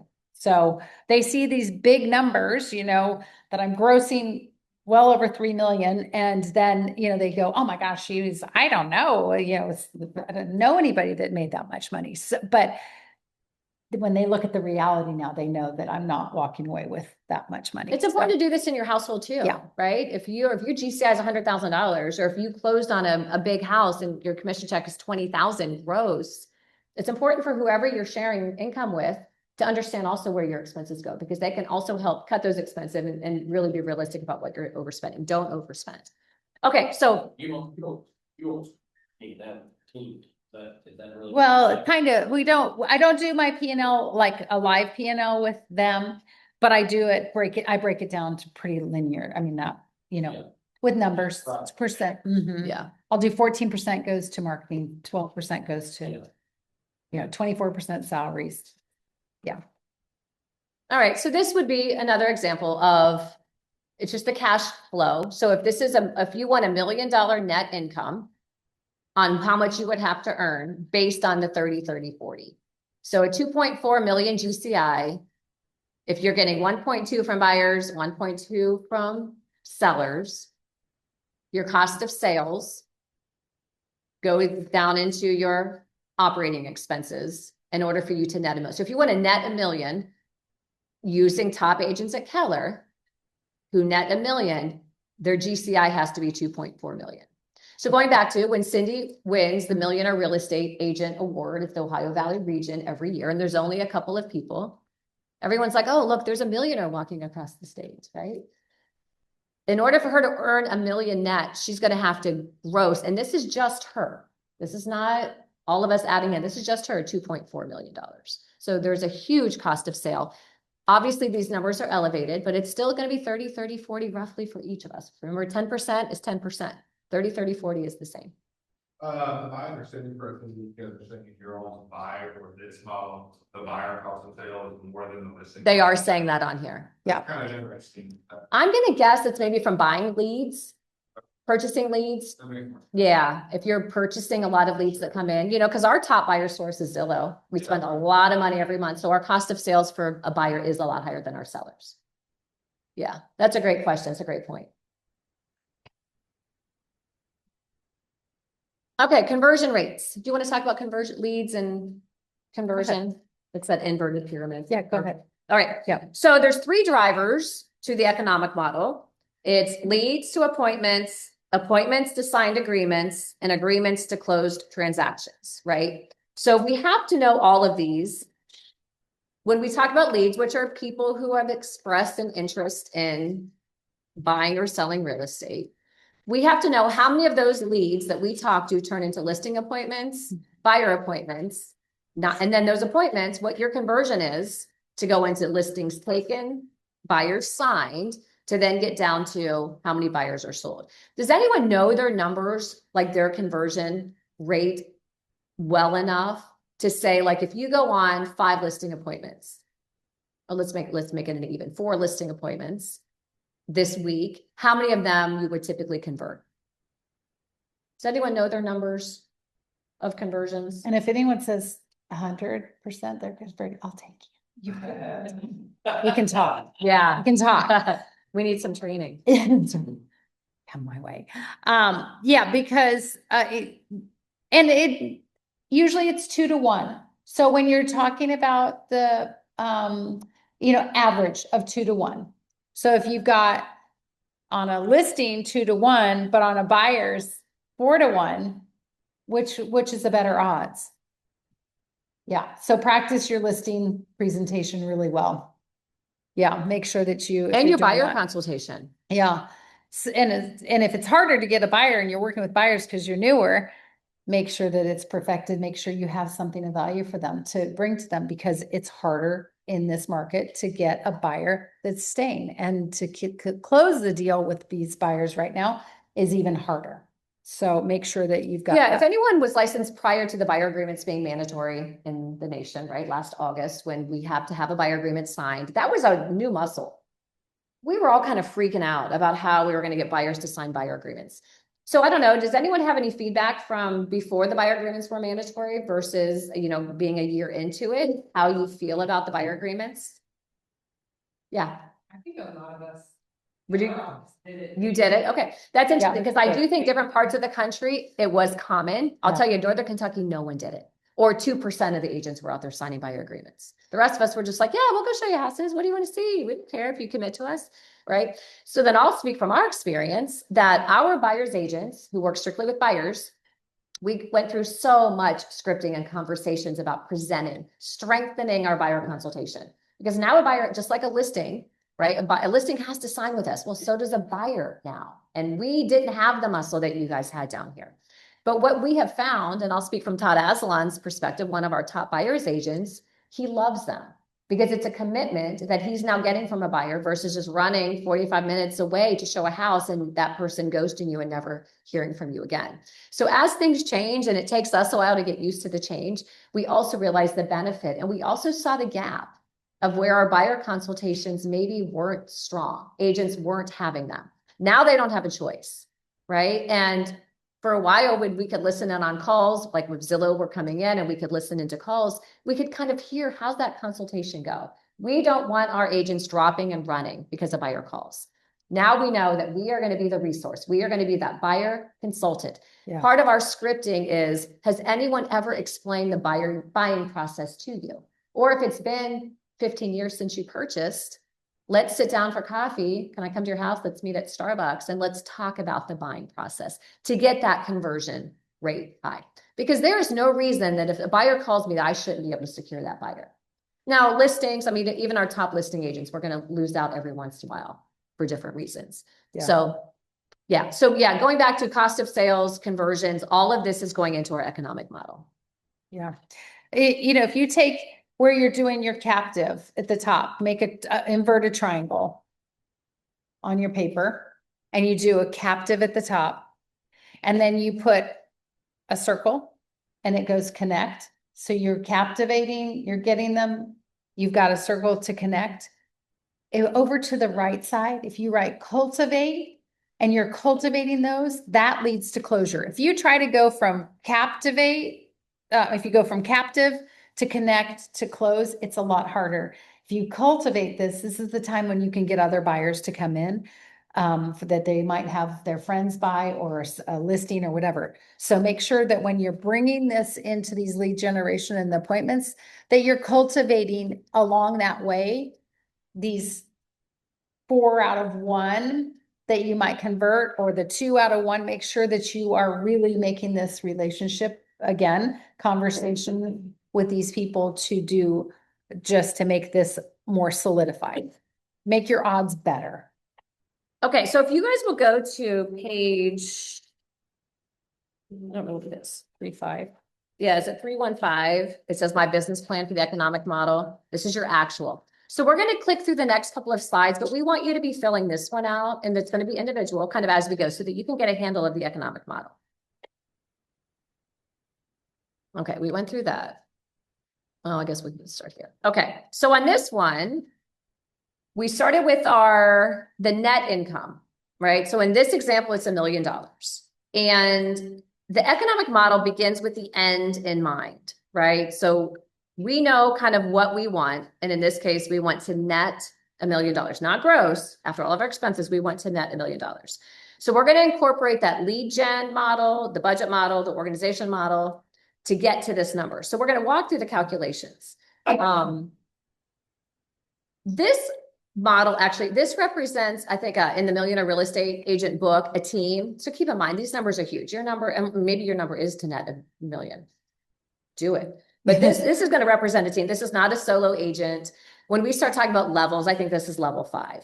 So keep that in mind as we're doing it. So when you're putting yours in, put it in for what you want to net. Do it for real. If it's 100, if it's 200, 300, go ahead and write that number in there. Yeah, so we'll back this down a little bit. So here's a net income of 390,000. Maybe a little bit more realistic. Yes. Let's see if the next one, does it back it down anymore? No. Okay, we're going big. Okay, we're going 390,000 net. It's just a funny number. It is a funny number, but it probably made the 145 even. All right, so this is going to be for an individual agent who wants to earn 390,000 net. So the cost of sales is going to be the same. So if you want to, if you're on that page, if you want to start with 390, or if you want to start with 100, or you want to start with 500, whatever number that is, we want you to put in the operating expenses and your cost of sale to get to your total GCI. So go ahead and write in what you want to net. If it's 50,000, there's no wrong answers. Use the 30, 30, 40. So now take out, I need calculators for this, but so let's say we do 100. Who wants to use theirs as an example? We can do a real life one. We can do 100,000. Want to do 100,000? What's my? What's the majority of people in here? So let's do solo. Yeah, solo. Who's a solo agent who has some realistic goals you want to go through?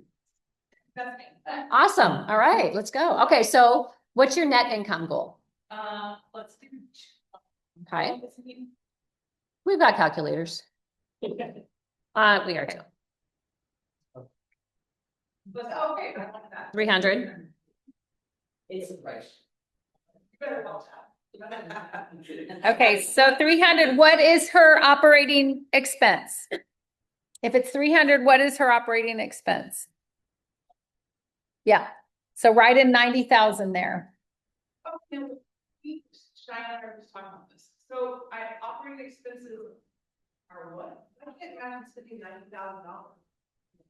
$90,000. So who pays for your gas? Oh, you do? Do you pay for your car payment? Oh, you do? Who buys your clothes for real estate? Okay. Who, do you do any, everything Do you have a team, or is it just you? You don't pay anyone anything else? Okay, so operating expense would be your split. Your split? For the brokerage. Okay, but you're not always a cap, right? All right, so here's how the MRE breaks down operating expenses. The all cost of doing business, including marketing, rent, salaries, equipment, supplies, advertising. Things that don't change, even if you don't have any business, you still have to pay. Yeah. The cap is Yeah, one of fixed those that, expenses. fixed expenses. And then your cost of sales is money paid to a listing specialist, buyer's agent, your referral fees, royalties, splits. Oh, yeah, that's cost of sale. Yep. Yeah. Operating. And my facilitator. It's also in the millionaire real estate. Yeah. Yeah. Okay, so what are you at? So 90, and then you've got your cost of sales, how much? Okay, who's done her at, she was at 300, so we did operating expenses 90, cost of sale is how much?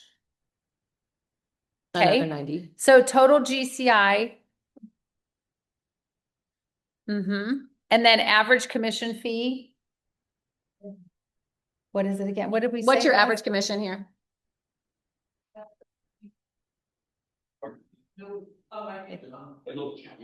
300 times 3%. Yeah, your average sale. 9,000.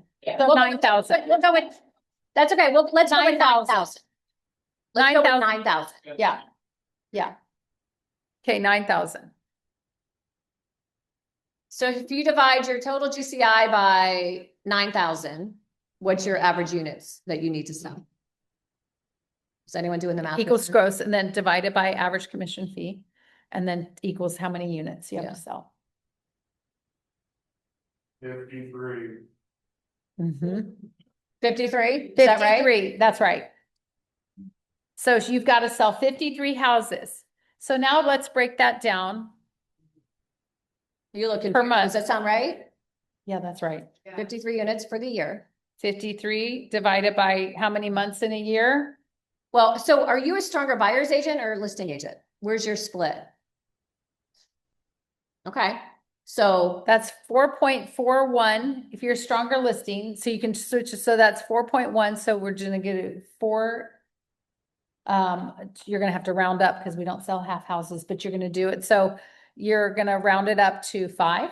well, let's go down to, so if she's gonna sell with 53, is that what your number was? 53 Okay, total, she has to divide it in half. well, she's not, she's a stronger listing agent. So Oh, okay, she's gonna go, of the 53, how 60-40? many of those are gonna be sellers?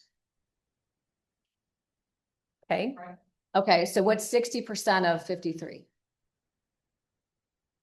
he's doing it up there for us. 32. So you're gonna Oh, sell, no, you're I gonna got- list, Why did I get 30? or you're gonna have 32 seller listings sold. 53 divided by 20. Oh, wait, okay. Oh, no, okay. Yes, 32 total seller listings sold, right, Jeffrey? Listings, and then the buyer side. 21. Uh-huh. So 21 buyers, 32 sellers. And then if we're gonna go with the average, if you sign, or if you list 32 houses. Now, this is saying that the average selling conversion rate is 70%. I think it seems a little low, but this is top agents, how they say, how many listings would you say sell? Of what percentage is your conversion? 70? Does that sound low? You sell Yeah, it 7 out sounds of 10, 8 out of 10? Yeah. You can for change sure. that if you want to make it 80. Yeah, whatever you do, ours is way higher than that, but yeah, we're at like 94, so yeah. We haven't had it. Okay, so if we're using their numbers, 70 and 65, if you want to use 80, I mean, you could probably go a little higher on the listing side, maybe 80%. Buyers, however, I mean, Yeah, that could be 50%. Yeah. But we go with 65. yes. Are you guys mathing this along? Okay, Does it make so you know sense? what your numbers are? So No, who's lost? We can back it up. Are you lost? what is it, Drea? No, Operating expenses with cost of sales. Okay, So, and where does income from your taxes fit in with that? That's because, I mean, that alone would be 30%. cost of sales. Because Yeah. operating expenses would be, even if you don't sell anything, you have it. Yeah. Cost of sales, you wouldn't have taxes if you didn't sell. Okay, so that would be the cost. of Now, if you're in Northern Kentucky, you have to pay occupational tax. Do you guys have occupational taxes down here? Oh, it's terrible. You have to buy occupational licenses in every city and county. That would be for us operating expenses because you have to have it regardless. But a cost of sale, if I sell something, I pay taxes. That's a cost of my selling. So taxes split in the cap, all cost of sale and operating expenses. Taxes, split, cap, yep. Yeah, operating expenses, if you have a showing assistant, you're probably paying them regardless of whether or not That would be an operating. it would be an operating expense. Yeah, because they're still showing, even if you're not selling anything or closing it, they're still out there showing for you. Okay, yeah, okay. I think- Okay. So that broke down to how many units for you a month? 4.4. Huh? What is it? Oh, so it's 4.4. Just, you're gonna either have to round it up or round it down. Yourself, maybe, we have just 52 weeks in a month, or 52 weeks a year, so that's. One a week, 4 a month. Almost fine. Yes, 5 a month, really. Yeah, almost. And remember, so if 4.4, your you can't- conversion you rate round is it up or round it 80%, down. we're working our way down. You're gonna need more listings than that. If you're selling 80% of your listings, that's how that number goes up. Yeah. So you're gonna go on a lot. So we're breaking it down from how many you're gonna sell to how many appointments you're going on Yes. to be able to get to the numbers. Okay. What's her name again? Courtney, Courtney, do you have your number? Courtney, we're all relying on you, Yes, man. we're all This is not counting fall on you. apart. So. We need you to hit your goals for all of us.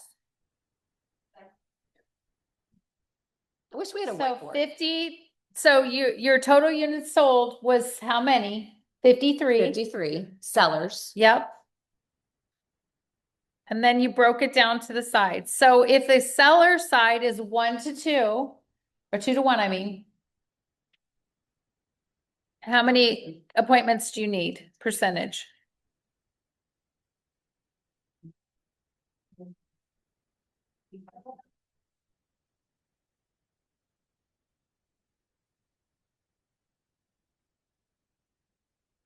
Run into something. I think anybody- that's why it's confusing. So we're still back here. That's the same. It's exactly the same. I'm just. Oh, you're just filling it in. Okay. Mhm. Yeah. I was starting to fill it in for her, but then she picked 3, so I didn't fill it. I just left it. So what number, Courtney, what list or what line are you on?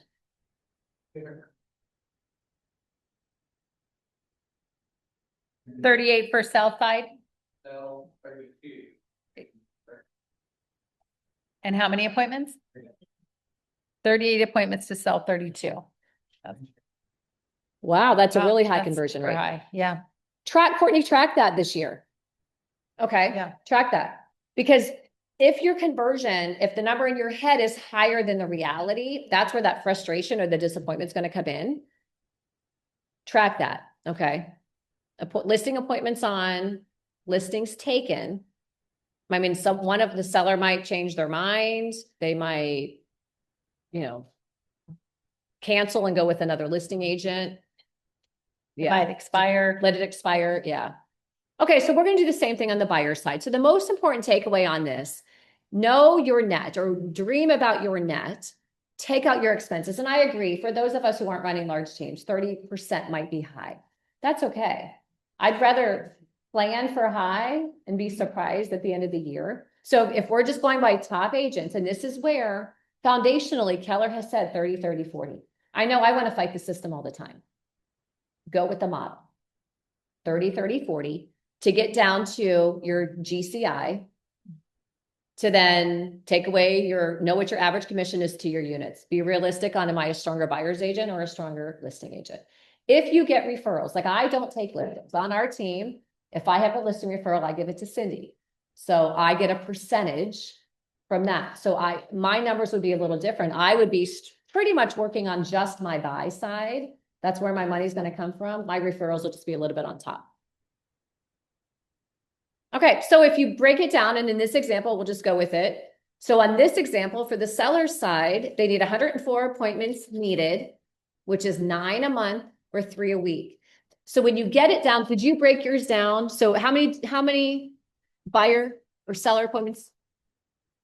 That's okay. How many seller appointments did you say that bottom line was for you? 38. Okay. So that is 3 a month.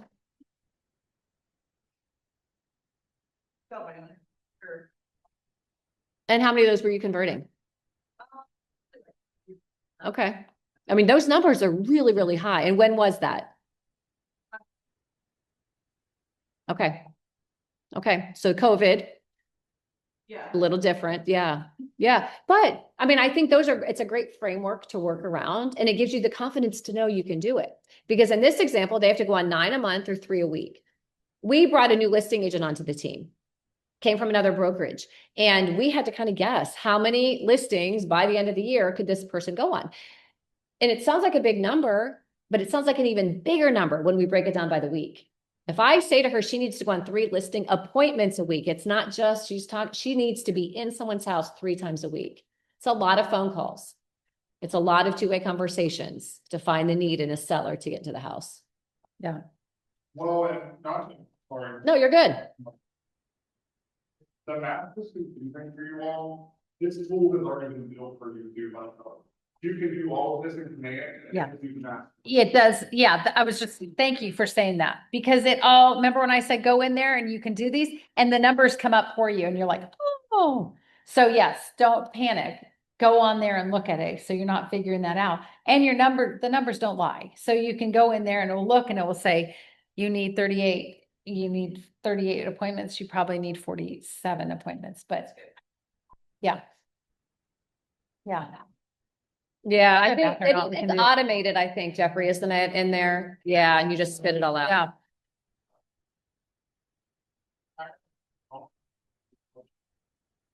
Yeah.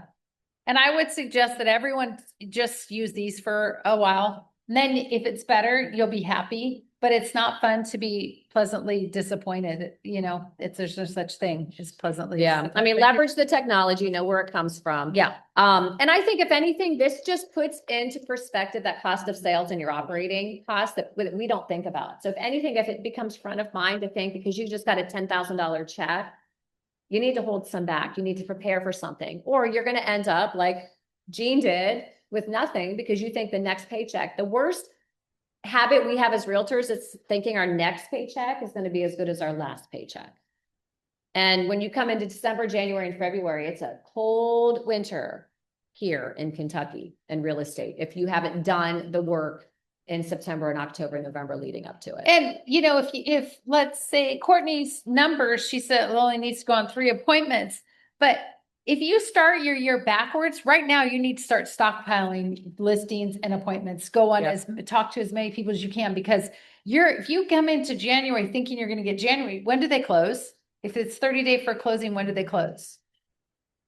February. So then February, March, if you're new construction or whatever, you're pushing back. So your January's dead. If you're not working people now and making connections, which how easy is it with the holidays? Happy holidays. What are you guys doing? Are you going places?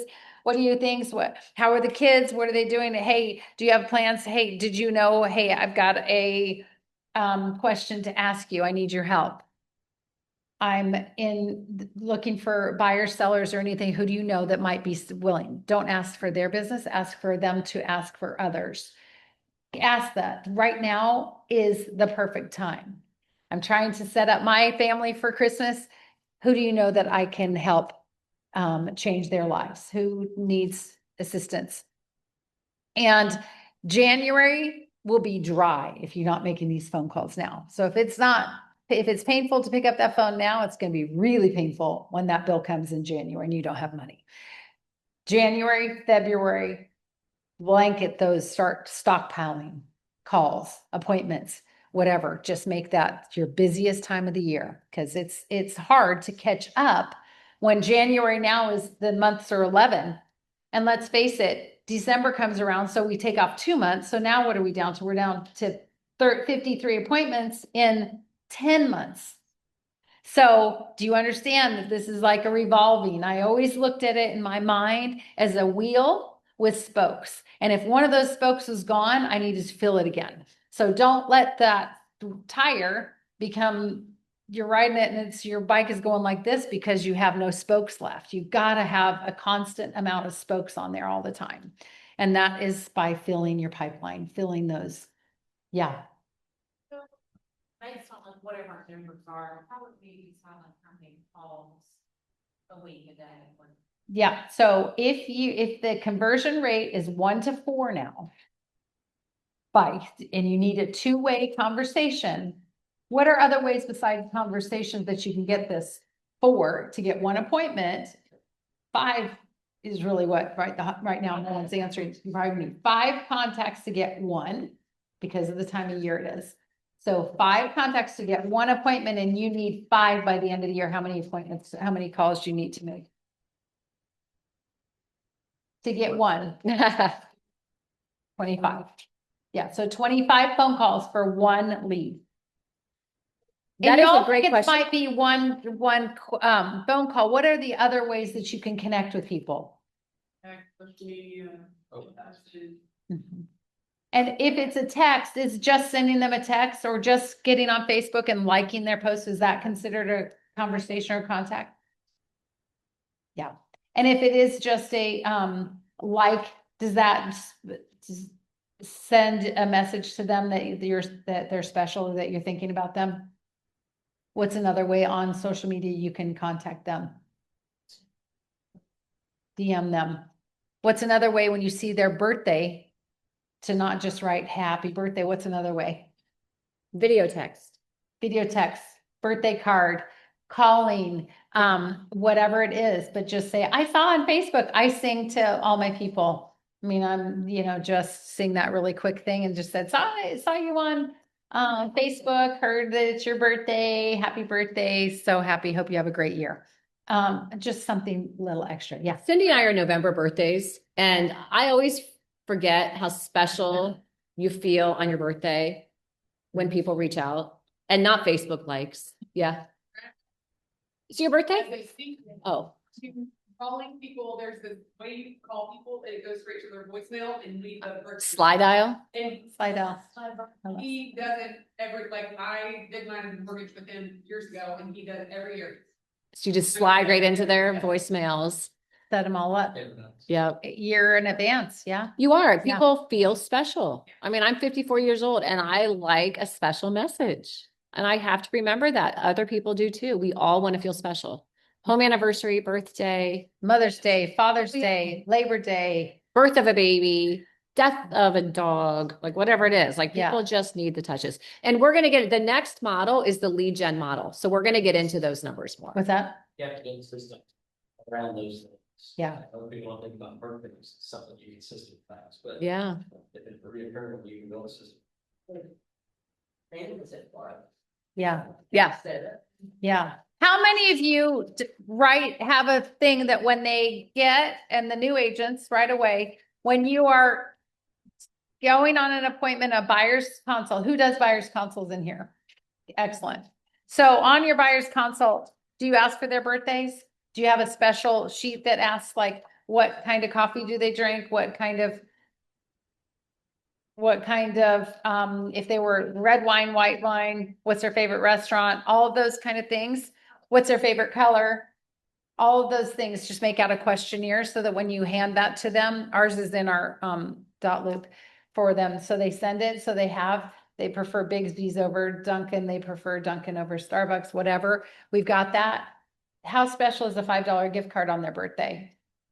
So to make those little extra things to have in advance, to have those when I talk about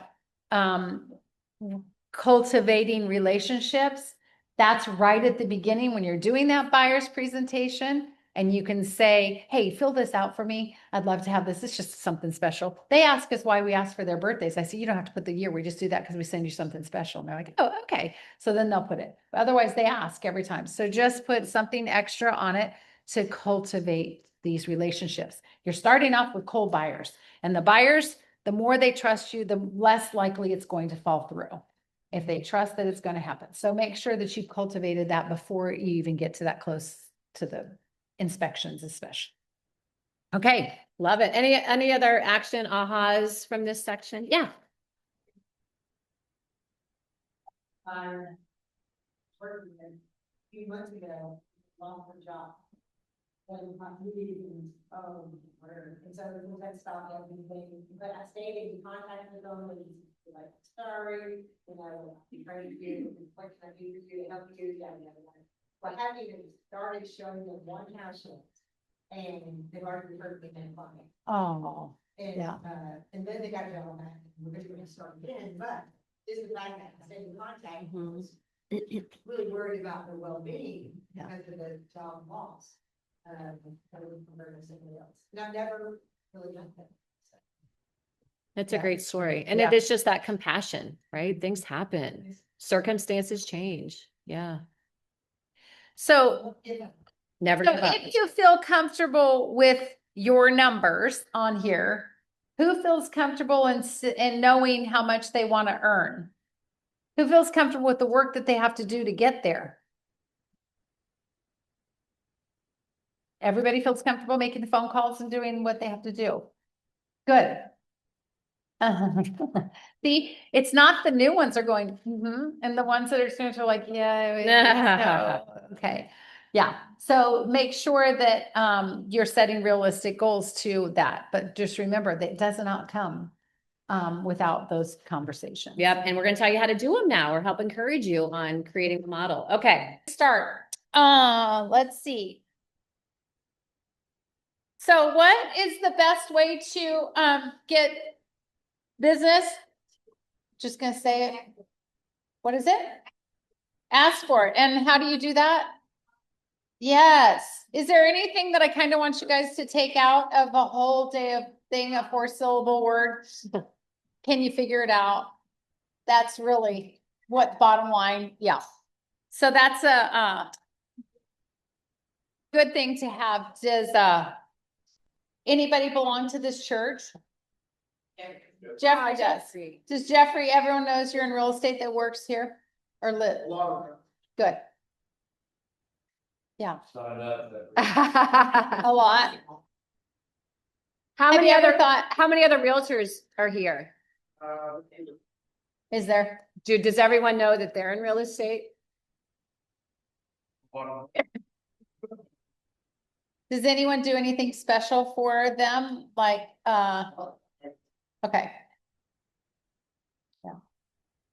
Or does anyone give back to, like, say you tithe back to the church for every closing you have?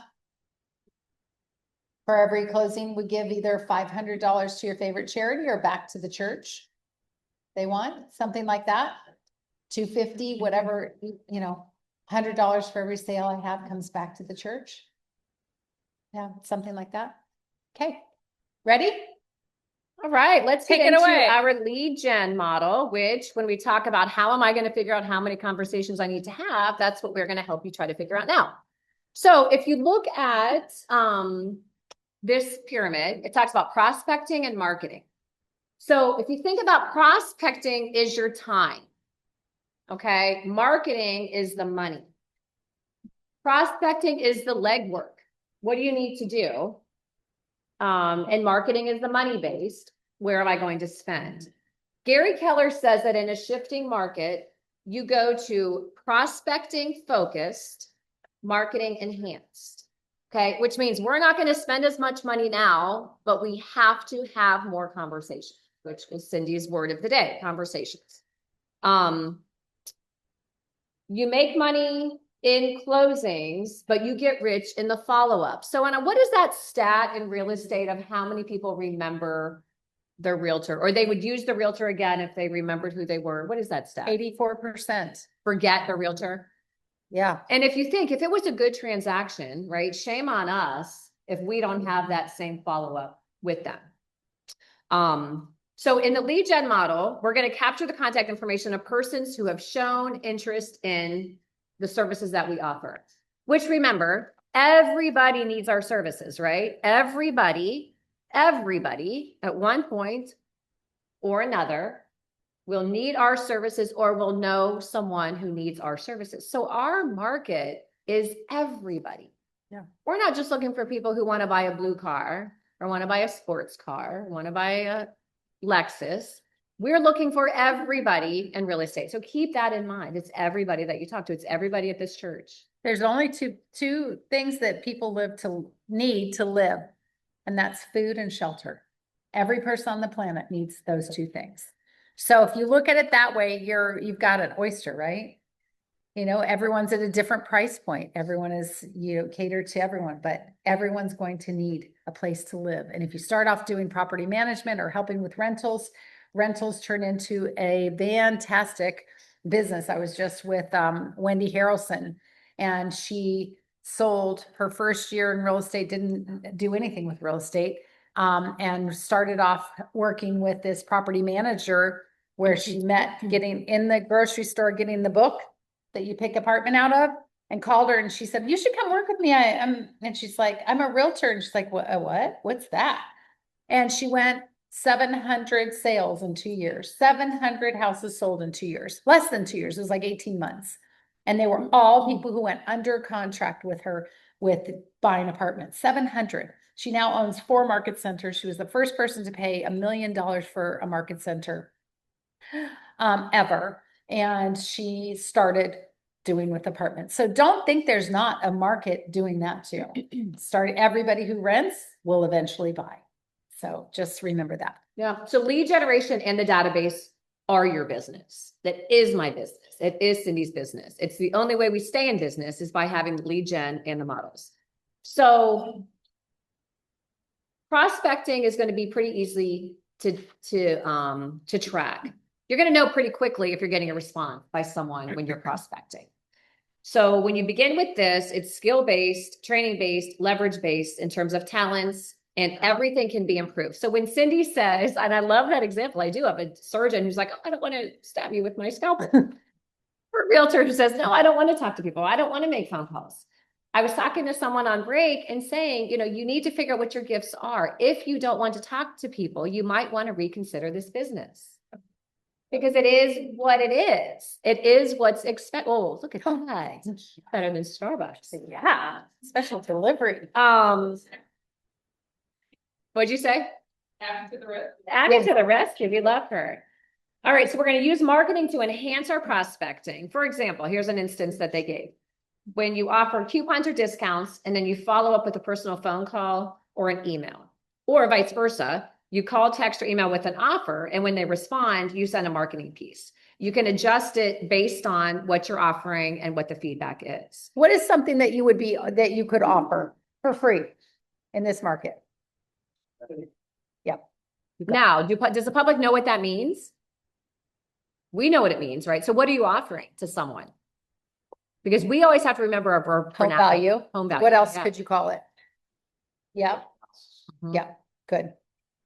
Yeah, just being careful that they understand what it is that we're trying to offer to them, so that they take advantage of it, right? What's our call for action? Yeah. We're always looking for it, whether it's a buyer. Do you guys do seminars here? Home buyer seminars? Or Seller seminars.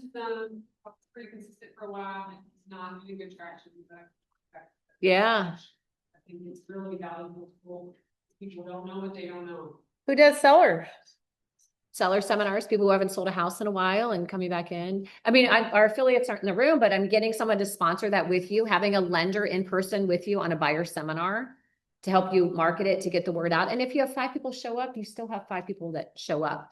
I think adding that, we were just talking about that on the way down. There's a lot of things that we used to do that we didn't have to do, but now we do have to do. So when we talk about, we're back to 2019 efforts and probably numbers. You know, COVID years are gone, interest rates are gone. It's going to take us, this is a skill-based market to get to the numbers that we need to get to. Okay, let's see. So when you're getting your prospecting, you need to set up your database, then you need to feed it. So we're going to talk about in here with the lead gen model, how many times that you have to get in touch with people. And boy, get familiar with command so that you can set it and forget it.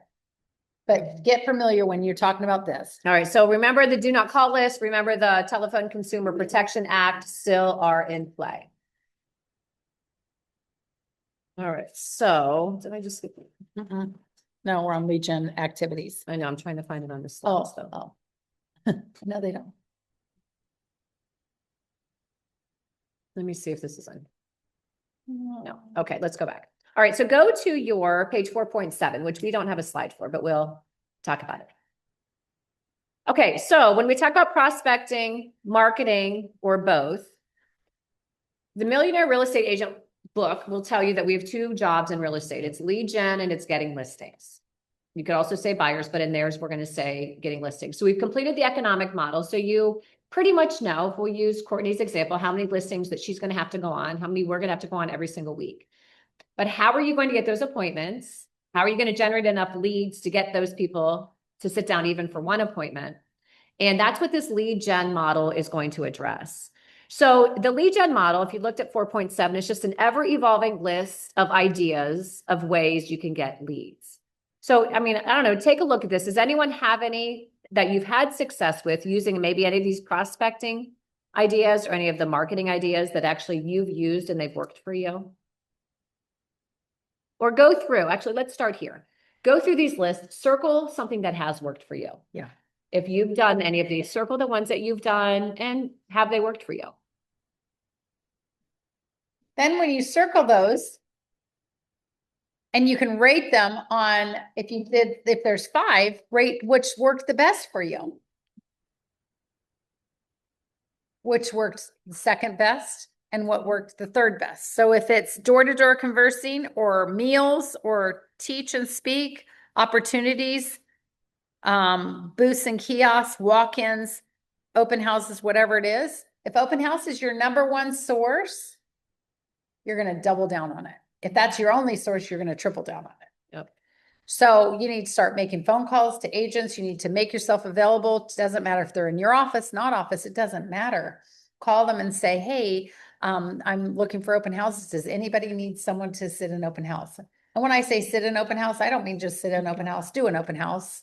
If you need help with an open house, call one of the people who have really good luck with open houses. Because that's how I started my business. Open houses. Every agent. Need me to work an open house? If you work an open house, work 3 in one day. Yeah, every weekend. That's how I started. So they work. Volunteer work. Start volunteering at a shelter. I got 2 listings from my volunteer under the bridge in downtown Cincinnati. And I've had 2 listings from that, from people who work with me. So put yourself out there to do things. And then when you do that and you do it right, don't waste your time or energy on things that are not working. Focus in on what works for you. And it could be different. Your baby's going to start Montessori school. Better start something with the moms. Better get in there, your 14-month-old baby. Yeah. Yes. Yep. Excellent. All right. So when you guys look at it between the prospecting, which is free, requires effort, but costs less versus the marketing, where do you see, does anyone want to volunteer? Where do you see your time is being spent? Or your money?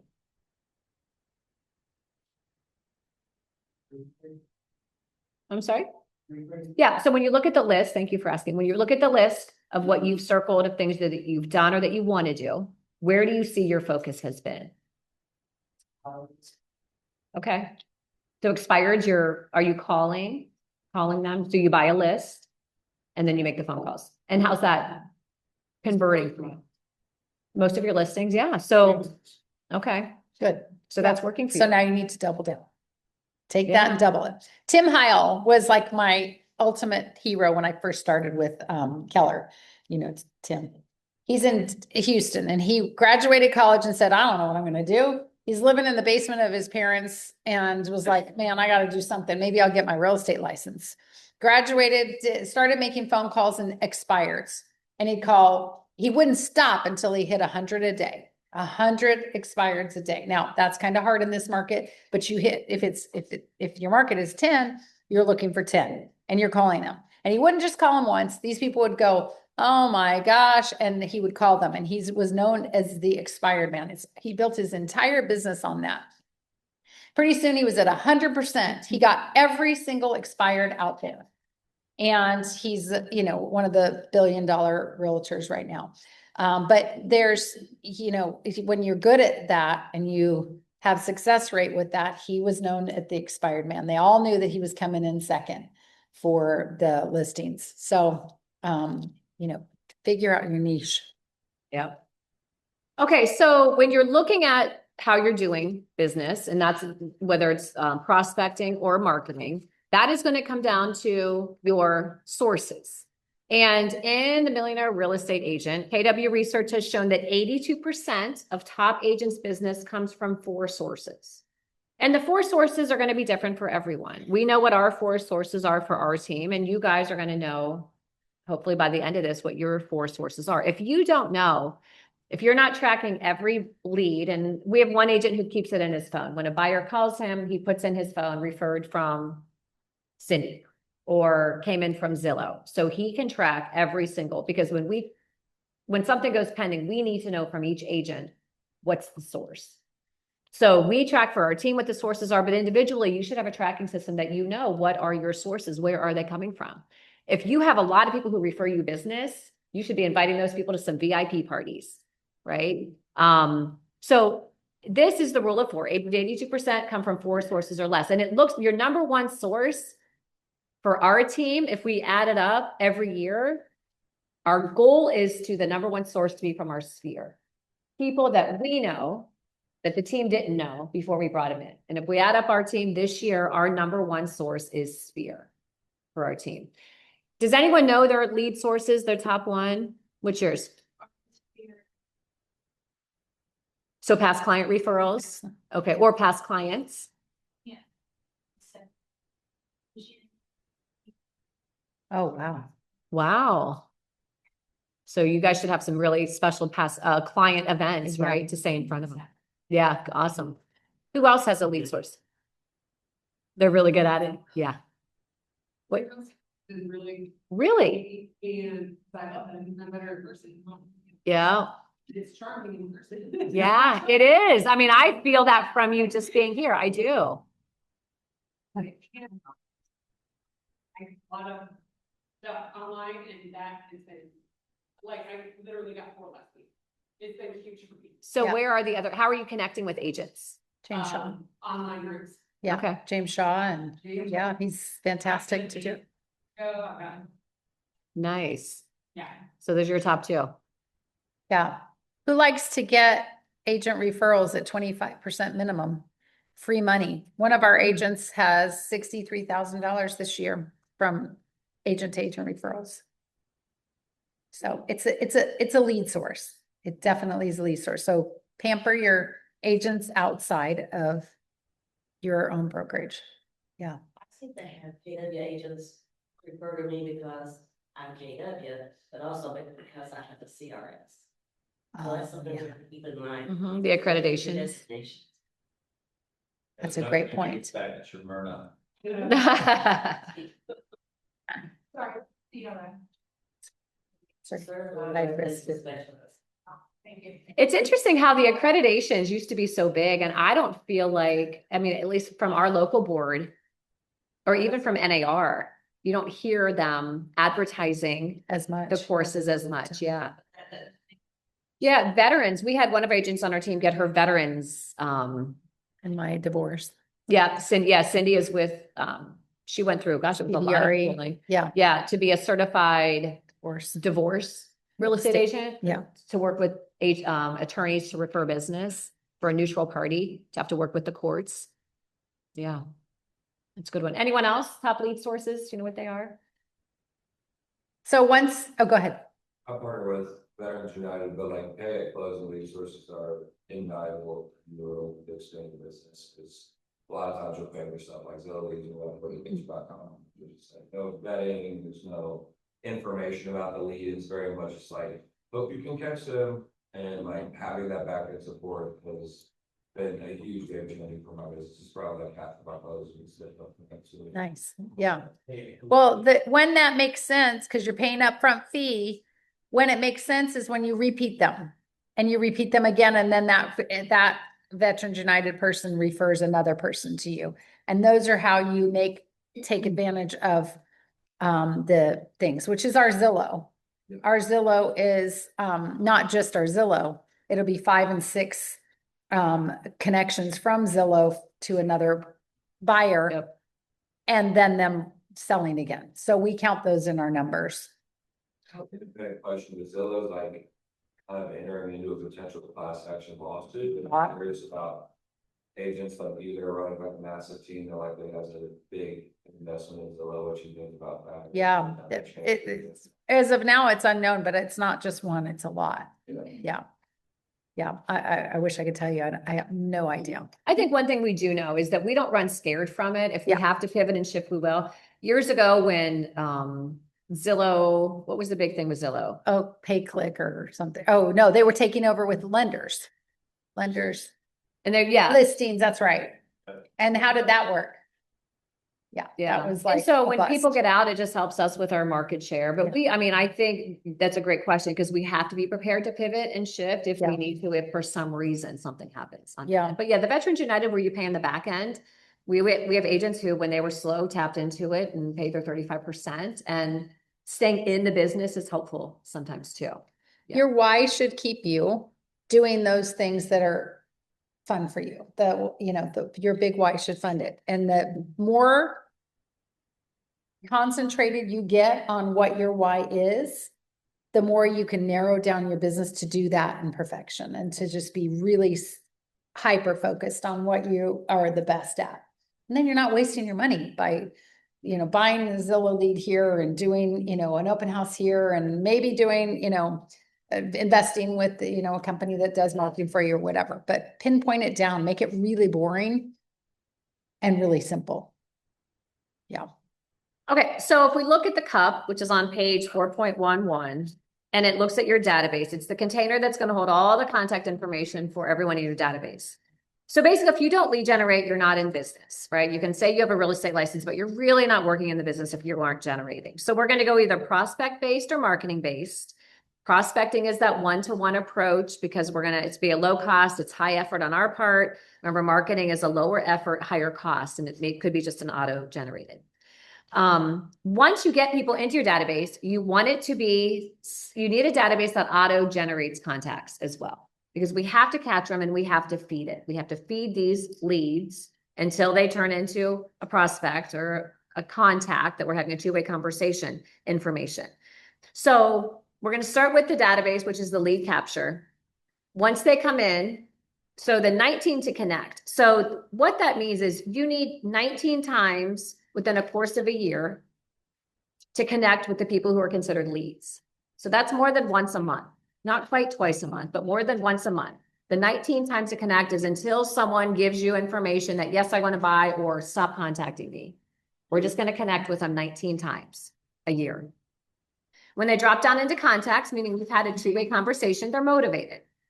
So on this one, it's going to be it's called a 1-2 cement. So it's one good, solid conversation to understand their motivation, right? So maybe they're going to stay as a contact for a while. Maybe they're getting transferred in June, but they're going to wait out the school year. So they're a contact. We're going to stay in really good conversation with them until probably about March, when we need to probably start making a move with them.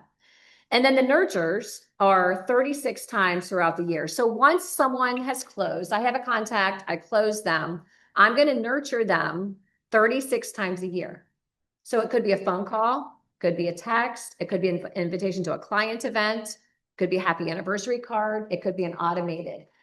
So don't let your database dry up. Those are a lot of contacts. So 19 times a year for leads until they buy or until you leave them alone. Once it's a contact, one good solid conversation to understand their motivation, and then that's in your database and you know when to get back in touch with them. And the nurtures, you're pretty much touching them 3 times a month so that we don't become the 80% or 86% or 82% of people who forget who we are. What else could a nurture be down there? Yeah. Yeah. Yeah. On command. Yeah. What would a nurture be as well? Neighborhood nurture. Yeah. And so they might be the person that she said fell through because they lost their job and they're coming back. So she nurtured them and now it's coming back.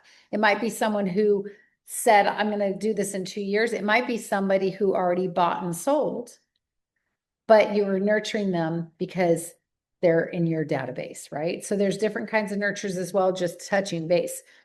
Just want to let you know, there is no absolutely zero reason for you not to call somebody without a reason to call. Like it can't be Veterans Day or whatever, anything and plus that, because we gave out a calendar one year that is national whatever day. And every day of the year, there is a national something, national sandwich day, national whatever. So if you're at a loss of what to say, just say, hey, just want to let you know. And if you're doing a pop by to the house or their office, you bring them a donut because it's National Donut Day. Donut Day actually lasts a week. So that gives you a really Good hit everyone. So yes, that's right. Happy belated Donut Day. But just so that you know that there are a million reasons to call people and they're stupid, but they get a laugh out of it or whatever. I mean, if you really wanted to up your game and you did a video to your people and you could say, hey, it's Cindy just touching base and wanted you to know that it's Happy Creamer Day from Nestle's and da-da-da, or Happy Christmas Tree Day, or whatever it is, that you give them some stupid reason to laugh. It's happy. Well, I mean, they're just dumb, but they're like, if they have a dog, it'll be Dog Day, or a cat or whatever. If you know that they have it, and if that's in your little initial thing, do you have a pet? Do you have a dog or a cat? You know, what's their names? How old are they? When's their birthday? All of those things, people go gaga for kids and pets. And if you call and say, I heard it was Fido's birthday today. Happy birthday. There's a million reasons. So remember that. There's no loss of what you can do and put them in that nurture. Yep. And I'll go back. Once they become clients, they're going right back up into the contacts. We're still nurturing them. Yep. So it's kind of a cycle. It's just a flow of how they go through the system. Okay. So this goes into the 19 to connect, the 1 to cement, and the 36 to convert. Once again, we can fight the system. We can say that seems like way too much. This is what the top agents in this book have done to be millionaire real estate agents. So as much as we think it might be too much, you do it. You follow the models, you follow the systems, get the people in. I know we've had it in like our database where sometimes you take people out. If there's someone that you're not communicating with, if there's someone that you wouldn't connect with 36 times a year, get them out of your database. I mean, if you don't want to work with them, if they've told you no, like it's okay to clean up your database, to have a really healthy database of, we love to have names, phone numbers, email addresses, if they have a significant other, and a current address, to have a really healthy score in our database to be able to have that much information about a person. Does anyone have people set up on the smart plans? Good. How does that work for you? Well, It works well for you and you say it just works okay.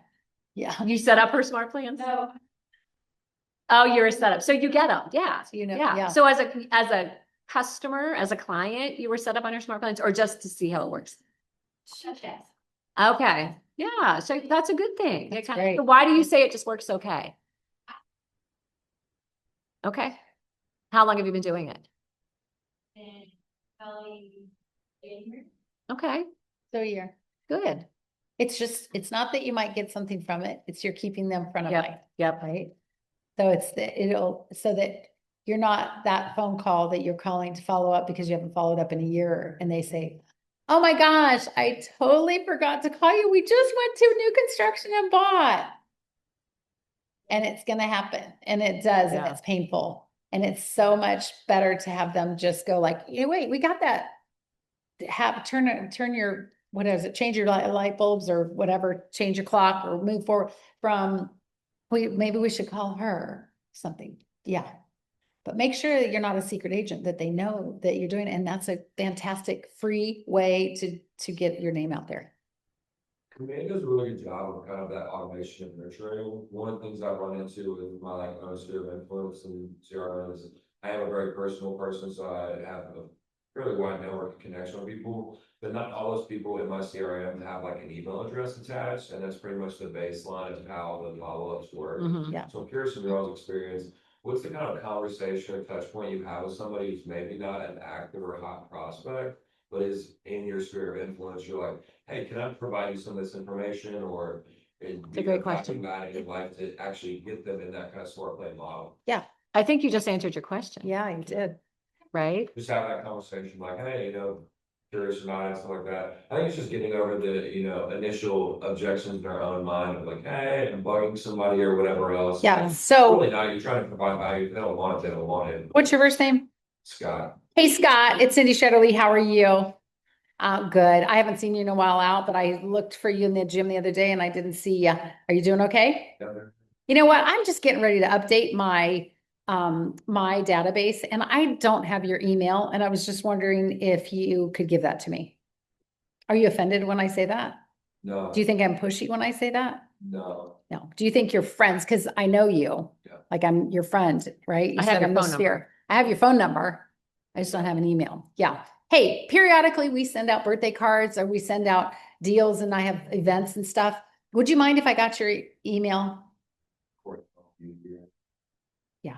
Well, I think it's, you know, making people feel like they're the only person in the room in your conversation with them. Yeah. Because in general, if you engage with people in a sincere way, inevitably they're gonna return the favor and say, oh my God, what's going on with you? Yeah. Like, oh, I've had a career in real estate, well, you know, dozens of families, it's been amazing. And, you know, people inevitably, you know, ask those kind of follow-ups or further questions, but it's a consistent thing to get by your own mental roadblocks on a daily basis, and it's just a matter of discipline. It's like just wanting to be that person of service. Well, and it's at that point when they're asking and they want to be your friend or whatever. Hey, and by the way, I have a successful, I've helped a whole bunch of families. Do you have anyone in mind that you can think of that I could help? They, you know, I do buying, investing, selling, anybody who does real estate. If you add that in there, you're not asking them. When you ask them, it becomes kind of pushy or you feel salesy, right? Like if you're saying, hey, do you need to sell or buy or do, you know, but if you're asking for a favor or, hey, I'm trying to build my business or I am in the process or I'm running a contest we do often and just wondering if you could help me out. One thing I liked our follow earlier shared is that Linda said, ask people how I can pray for them. Just like, what is something that I can root for you on or whatever else, want to check in with you next, like, hey, how's that backyard project going? How's your son's T-ball's gonna do? Whatever else, you become more active in their life and you generally root for their success and their engagement, right? Yeah. Whatever they're doing. Yeah, and I think Yeah. if they answer the phone, Yeah. they're going to give you all the information you need. Right. They're already Yeah. there. Yeah. Yeah. And I'm not telling you to replace your touches with just that because that's not going to work. Yeah. So she's just sending out that and saying, I'm not really getting any response from that. What else are you doing to get responses? Because that's not, they're getting that. They're not telling you, oh, I got an email from you last week and 2 weeks ago and you know, but they're getting them, but you're doing another source.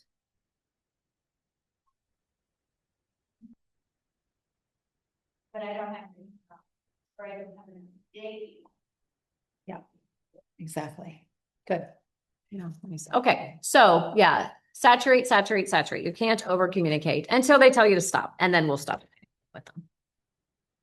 Okay. So the lead gen model Page. Some so on. lead gen model is on page 4.2. But let's go through and let me see if the slide's in here. The database, no. So go to page 4.17. You don't have it? That's okay. Yeah, I don't have any of those. You're too far. Here's 4.1.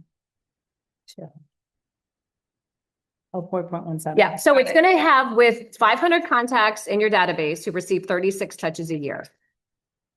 The stats with Keller say 6% of the people in your database will buy or sell each year. It's a rough calculation based on the home ownership rate of 64% and the statistic that on average people move every 9 to 10 years, which I think that number, what do you think it is? 9 to 10 versus what do you think the reality of how often people move? Well, now we've noticed a huge increase in 2 to 5 years. What about y'all? Yeah, it's changed a lot. Yeah. Upsizing, downsizing, you know, whatever it may be, it's lower than it was before. It was 7 to 10 when I started, but we're seeing people that we sold in COVID selling now a lot. Yep. Yeah. So the calculations are going to be based on your database size, of course. So the one they're using here is a 500 person database, which, yeah, go ahead.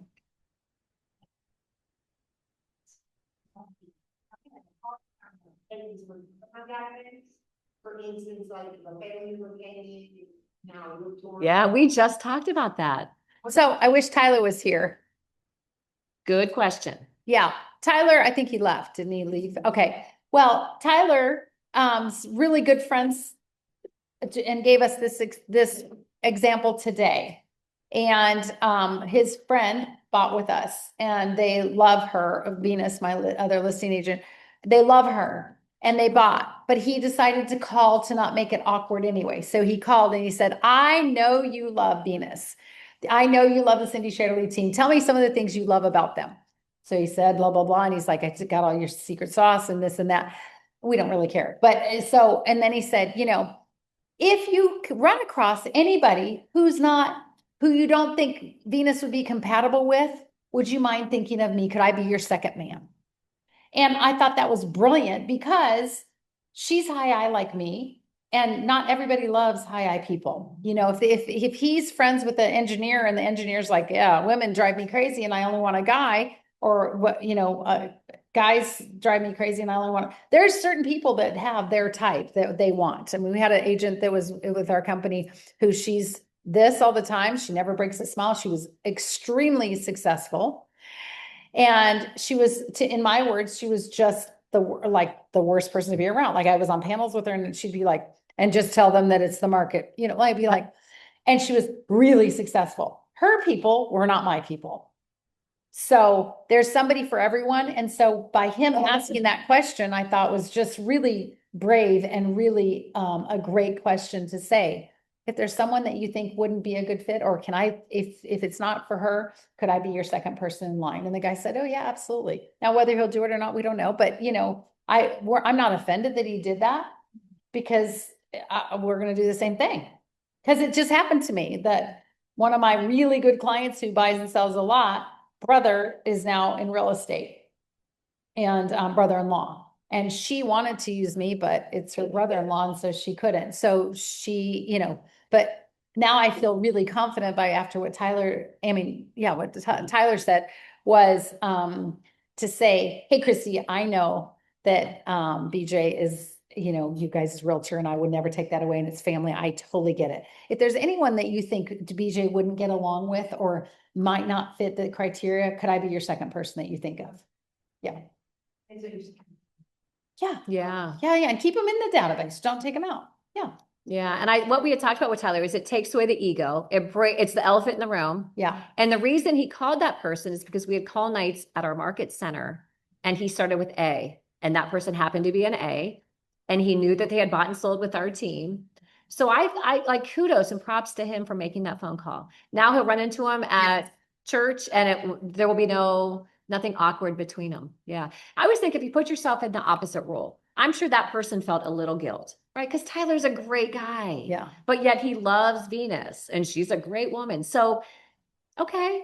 We all know 4 or 5 realtors. Like, I'm so happy it was a good, successful transaction for you. But like Cindy said, they may not be the best referring partner. Or I even said to Tyler, if Venus doesn't stay in touch with that guy, but Tyler does, guess who will probably have the next transaction?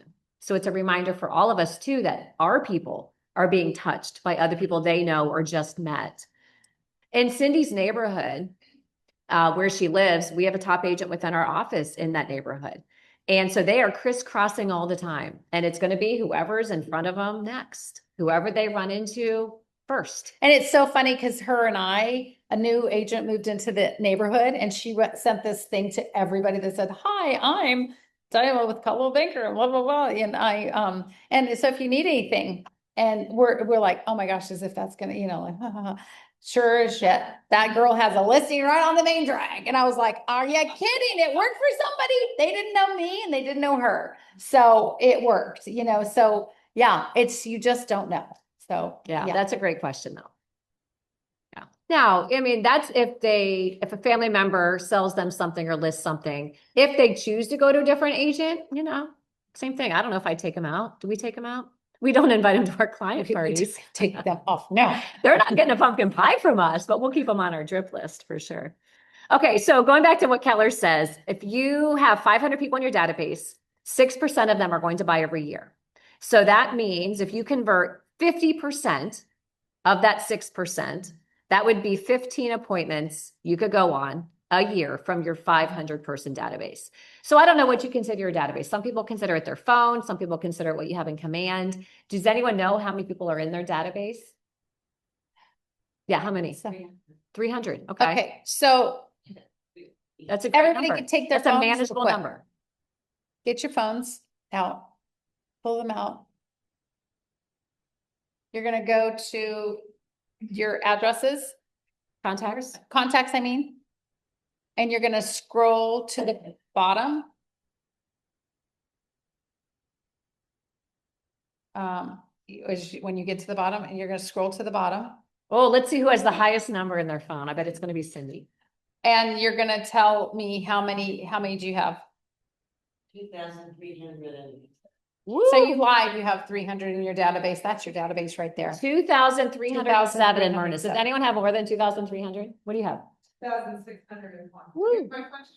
I'm brand new, I don't know any. Oh my gosh, we've got a story for that. Hold on a minute. Cindy's gonna tell you her story. Who over here said you had? How many? 8,000? Wow. That's smart. Cindy, how many do you have? Oh, you had 2,300. Me? Yeah. No, how many do you have? 16,000. Cindy has 16,000. 16,781. Okay. So Cindy, in the back, someone said, I have 8,000 in my phone, but I'm new to Lexington. Yeah. New to Kentucky, new to real 16,088, estate. sorry. So Cindy, tell us your story about real estate, being new to Kentucky and new to real estate. Oh, yeah. So I went to a brokerage. I was interviewing with 3 brokerages, and Keller didn't exist when I started. And I went in, and they took me around to one office, and then I went to another one. And then I kept saying to my husband, oh, I'm going with Century 21. I love her. She's so sweet. And then the next one I go to, oh, I'm going to this. I love them. I love them. And I do that to everyone. And I get to one of the biggest ones. And I walked in, and she says, so where are you from? I said, oh, I'm from Colorado. How long have you been here? I said, oh, we've been here like 2 years. And she said, well, it's hard enough for anybody to start in this business. Even if people live here their whole lives, they have a really hard time to do this. And I said, oh, okay. Thank you so much. Bye. And so when I went and called everyone out of respect and said, hey, I just want to let you know I went with Zipsy. I'm staying with them. And she said, I'm just shocked. Why? I said, because you told me that I would never succeed. She said, no, I didn't. I said, you didn't know anybody. And it's hard for people. And I said, I perceived it as that I wouldn't succeed with you. So when I became the #1 agent in Northern Kentucky, it was a really good thing for Diane Teleferry. Yeah. too. So it's not about who you know right now. No, I didn't know anybody. So it doesn't have anything to do with that. And like I said, I went to the grocery store. I did things out of the box. I did open houses. I didn't know I knew like a few flight attendants, but that was it. I knew nobody. So my daughter wasn't old enough to be in school. Well, she just had started school, but yeah, no, I did carpool and things like that. Yeah. Can you hear us? Example of that Orlando. Yes. I didn't know. Yeah. His is all from what? You got it. Yeah. Yeah. He's amazing. So, Our first manager said, if you're competent and people like you and they find out you have a real estate license, they're going to use you. So if you just know that. So 8,000 people, they may not live in Lexington, but you can sell to someone in China. You can sell to someone in Mexico. You can sell to someone in California because you're going to refer them in Baltimore.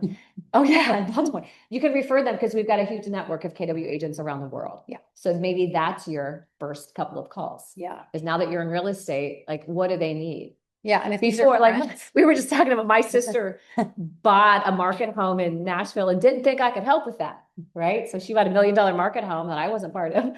Cindy's brother or sister-in-law just referred someone to Maryland because she's like, I didn't know you were licensed in Maryland. And I said, well, I'm not licensed in Maryland. But we could have helped you. So that's what people need to know. So your database, there's richness in it because we can refer people. Yeah. Who was saying who was not connecting with referrals? You. Yeah. You don't live in all those places, but you can connect people. No, it's referral, and I've gotten a lot of, like, I have a $1 million new building Georgetown closing in January. That was a referral from an agent? Yeah. Yeah. So, Yeah. yes.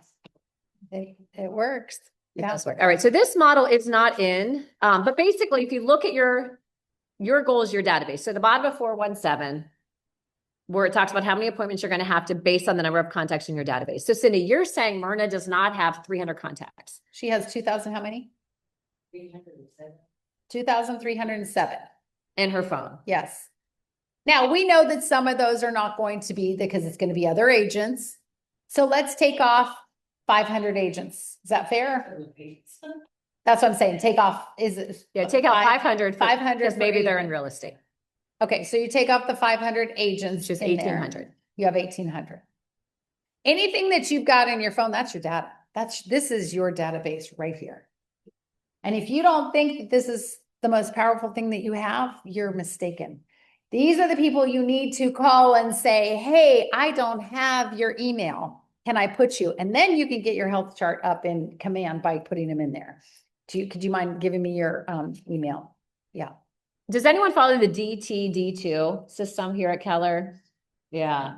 So that's do the database 2. It's every week. You're calling 2 people and you're texting 1, and it's all based on the letters of the alphabet, which means every year you're touching people 4 times. And what is that? What is that?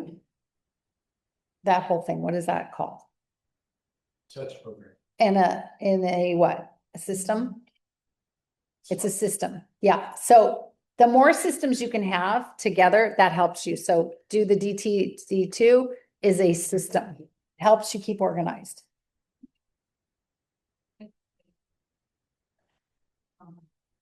So I go outside and. Oh, that's a great idea. Oh, so she does. Yeah, that's a great idea. Yeah. Yeah, it's a great idea. And then leverage the command technology that we have. And I'm sure Jeffrey helps you out. I know our market center tech helps us out too. Just making sure that you have smart plans set up. How many smart plans are in command? Yeah, for anything you need. Once again, don't recreate it. Don't spend time with it. I'm sure if you go for a template for something in command, it's going to be in there to get your database healthier and set up. All right, so the lead gen model, which is on page 4.2. So you're going to complete it. I mean, we don't have to do it here, but the idea is that you're going to put your numbers in there. So based on the calculation that we looked at on page 4.17 of converting, how many people, how many contacts do you need using your database size and the economic model, the goals that you have, do you need to contact every day, every month, or every week and every month to get to the goals that you need? Does anyone currently have that plan where you say, I'm contacting 5 people a day, 10 people a week, 20 people a month? Does anyone, what are your numbers? 75 contacts. And is that, what is a contact to you? It's a little, Okay, yeah. like, I do a lot of texting, phone calls. I always forget to count social media, so that's, but then also in person, I'm a little over hard. And are you looking for a 2-way? Yeah. A response back? 75 a week, 7 days a week? Sometimes. Okay. So if you're doing it 5 days a week, 15 a day. Okay. And how do you actually track it? Are you writing those down? That's amazing. So, if you get online, jamesdshaw.com, and you can get on the Pivot Shift on Facebook, it's free. There is a tracker on there, and it will give you, there's 3 different kinds of trackers. It's the best tracker. My team, I give them each different one. Some of really like one, but one is 555. So it's 5 texts, 5 emails, 5 phone calls. There's one that you get 30 points, and the 30 points, Christy gets, one of the girls is really motivated by that because she has to try to get 30 points every week. One is you get 5 points for a buyer, showing a buyer, 3 points for an open house, 2 points for calling, 5 points for, and so if you guys need those, just email me, Shetterly@kw.com if you can't find them online, but they are on Pivot Shift Facebook page. And you can pick whichever one you want to fit what works for you, but just find one that works for you. 555, there's times 25. There's a million different ones that just everybody has a different one that they can keep accountable with. We have a competition track on our office. Fantastic. And it's been the office of leader. I love it. Really? That's great. Yeah. Jeffrey, can you create one for us? Yeah. I love it. Small fee. For a small fee, that's right. That's right. Friend discount. Steve's talking about. Everything she's describing right now is false. But they're not using that, it should be on Pulse. Oh, and it's an app? We have an office app, Yeah. that is literally the hub of our entire office, all of our That's so documents, agent roster, everything's in a message through it, but we built out a lead generation tracking system in there that has a leaderboard. That they can go and they get points for different the activities. acronym. Is that unique to your market center? Oh, you need to put that out there. Yeah, but is there an acronym for it? I mean, is it an acronym for something? It's not an acronym. Oh. All Pulse is Got it. Nice. You should sell that to Gary Keller. They should sell that. Myra's aware of it. Yeah, it sounds cool. You know, the product C-Suit. Yeah. C-Suit. Seafood. So that's the brainchild of it. C-Suit's literally thousands of dollars per month. So it's per person. And so it was of us wanting to make sure that everybody has knowledge of these numbers. Yeah. I'll show you. And how much does it cost? Free. Oh, Jeffrey free? made it through AI. Jeffrey made it. yes. So free. Do we like free? Can you get all your things that you need when it's free? Is there any excuse not to use it? How many people use it? How many people? Everybody is No, entering information. everybody uses it or everybody has? Yeah. Different question. That's right. Yeah, that's the question. Yeah. Well, there are only 3 hands went up in here. You guys take advantage of that. My gosh, that sounds Well, amazing. talk about accountability and everyone Yes. loves a challenge. I would guess most of us in here are pretty competitive. We have a board up in our office, which has everyone's closings, everyone's pendings, year to date, and then what our team goal is, where we are to that goal. And when agents first come in, it's pretty overwhelming because you look at everyone pitted right next to each other. Yesterday, I actually sent texts. Todd and Sean, 2 of our top agents, are within 2 closings of each other. So I screenshotted theirs. I'm like, wow, it's getting tight and pretty frenzied in here. I did the same thing with Christy and Jen. And these happen to be really good business partners as well. Of just kind of pitting them against each other. Like, who's going to come out on top? You guys are all pretty close. Well, Marcie will come on top because we always make her win everything. Oh yeah, I win everything, of course. But it is, I mean, taking advantage of those numbers, of those systems that you have, Yeah. and it's the accountability. And you get to cheer each other on. Yeah. I mean, if I knew that someone else had more contacts than I did and I was a competitive person, I'd be contacting some more people right away, for sure. So, oh, go ahead. Me, like, my teacher brain, I write it down on paper, but when I see how many contacts I made last Thursday, I'm like, wow, I really didn't do anything.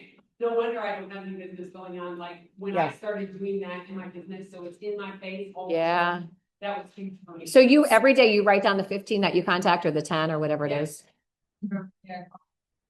The date, all the things, and then, so then I keep the numbers, appointments I set, appointments I went on, so contracts I signed, all the things. So when you sit down to business plan, you've got all of it right there. Yeah. Do you use Pulse, this app? I was doing it, and then I'm going to challenge you because I bet you people need you to do it, not for you, for them. yeah, I actually wasn't with the, like. Yeah. Good presence on whoever's at the top. everybody. Yeah, I love it. Yeah. I love it. And that sort of stuff. Sometimes we do things because other people need us to do it. I think people might need you to do that, to show them, Yeah. And I show them also, consistency. yeah. And I also think that 30 point would be an amazing one for you. Yes, I have it. Yeah, you should use that because I think that would be really great for you. Well, if, like, I don't know how many other people have kids, but for me, when it's busy season and everybody's in track and you're going here and there, if I can look at that sheet and go, okay, I got 30 points today, I'm done. Yeah, Yeah. exactly. It's right? kind of the Yeah. peace of mind. You lay your head down at night on your pillow and you felt like you accomplished something. Yeah. That's where if you're not tracking it, because I'm a huge list maker and I like to write things on the list just so I can cross it off the list. And if I already did it and I forgot to write it down, I still write it down and then I cross it off again. Because at night I want to go to bed at peace that I accomplished something. You know, there's that book, Make Your Bed, right? First thing in the morning. And does anyone know why do you make your bed first thing in the morning? Yeah, because you get up and you've accomplished something. That's a check mark. Put that It's on a your check. list if you need it. Yeah. Put it- There's a whole psychology about your morning routine, about creating those habits in the morning that set you up for the rest of your day. You have to get some sort of exercise. You have to get some type of contact, whether it's with your dog or your partner or even nature. It's just, there's something about it, centering yourself and not being rushed. Who has been late, you know, because your alarm didn't go off and you start your day off, your bed's not made, you forgot your coffee, the dog didn't go outside, like your whole day. Starting your day really starts the week. And if you do it every single day, but I would challenge you to start using that only because I would love to see your numbers because you show me consistency proves itself, Yeah. right? How many are you going to close this year? 17. 17. And how long have you been in the business? Okay. I didn't do anything. Of this year? Okay. Is that right? And the whole region is working. The whole region? It's fantastic. Yeah. I more than doubled last Yeah. year. So, you know, I didn't work out. And if you didn't work for the first 3 months, it really brings you didn't work probably for the first 5 months because it took you a couple months to get back into it. Yeah, my Right. big- Yep. When someone goes on a week vacation, I always say it takes 3 weeks. It's 3 weeks out of your business because you've got a week gearing down, then you've got a week off, and then you've got a week gearing back up. So if you want to be gone for 2 weeks, you're really taking a month off. So be realistic with your time off. Right? So those are strong numbers for half a year. The beginning of the year is always, in the past, been the worst for me because in December, I'm like, oh. Yeah. Some of those things, and this year I have more pending and, you know, several more going under contract in the next week, like all these things happening and the trajectory, I can't stop. Yeah. And people need to see that because you give them hope. Yeah. I'm the Grinch and I'm proving it. Okay. She's wearing. Yeah. She's already wearing it. You heard of it? She goes to the Grinch music. Yes. The Grinch. Oh, that's so cute. Yeah. So cute. Yeah, I love that. Well, I mean, I think that's where you learn from everyone. And I think the bigger rooms you get into, you hear all the great things people are doing. And you are absolutely right. Like, I hope when you guys leave here today, maybe the contacts aren't 15 a day. Maybe it's 10 a day. Maybe it's 20 a day, but it's every single day. You have to do it so that your January isn't a dry January in all terms, right? Or a February. And then if you do 5, when you're set aside a time to do your calls, what could you do the next day? If you only got 5 and your goal was 15, what would you do the next day? Add 10 to it. Yeah.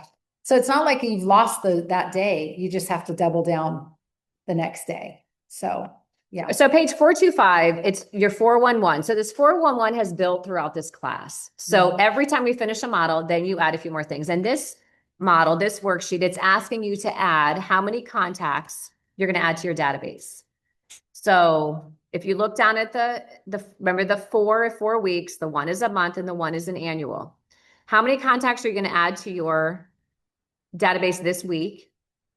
How many calls you're going to make? How many emails you're going to send? How many conversations you're going to have this week for the next 4 weeks? Then that turns in, your monthly goal. After having those contacts, adding them, calling, they're saying 1/3 of your database, sending 1 item of value to leads, sending 2 items of value to contacts.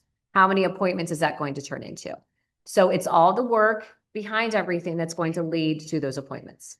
So as you complete your 411, you're just going to go through each one of these.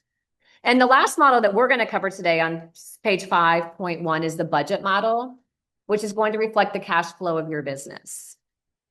So it's represented in the economic model.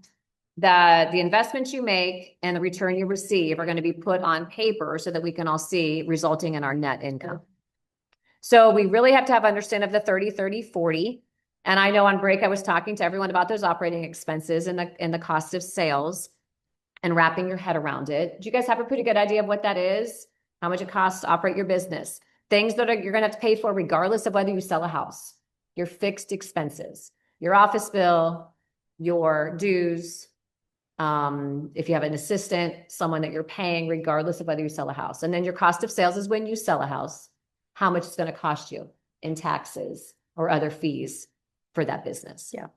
And then the 40%, of course, is your net. So all of that defines your profitability, helps you minimize your expenses, maximize your net income, which is what we're all trying to do. And then the financial statement or your financial statement using this budget model will reflect the health of your business. Are you overspending? Where are you spending? What is the return on that? This entire course is just really helping you to look at each individual expense, what your return is. Should you double down on it or should you eliminate it before you move forward? And it's hard in this business because there's a lot of shiny objects. There's a lot of things that are going to make you better. All you'd have to do is scroll 15 times. You're going to see 7 new real estate coaches that have sold 30 houses and now they think they can be a coach.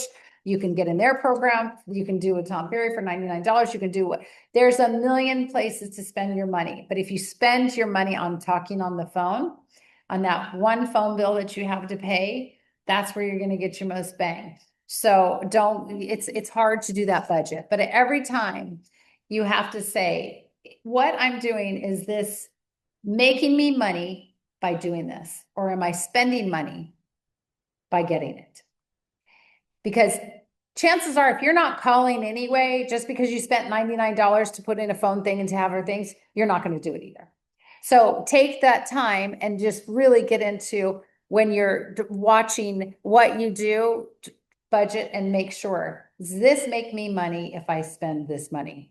This really pretty Louis Vuitton purse that I want, you notice I don't carry a purse. Is this make me money?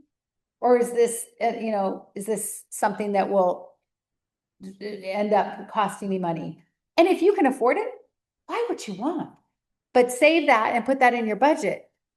I'm not saying don't buy nice things, but if you can't afford it and you're, waiting for your next paycheck from your closing to pay the mortgage, that's an issue. So just make sure you're monitoring every single thing that you spend. James Shaw says, don't say I'm not going to buy Starbucks anymore.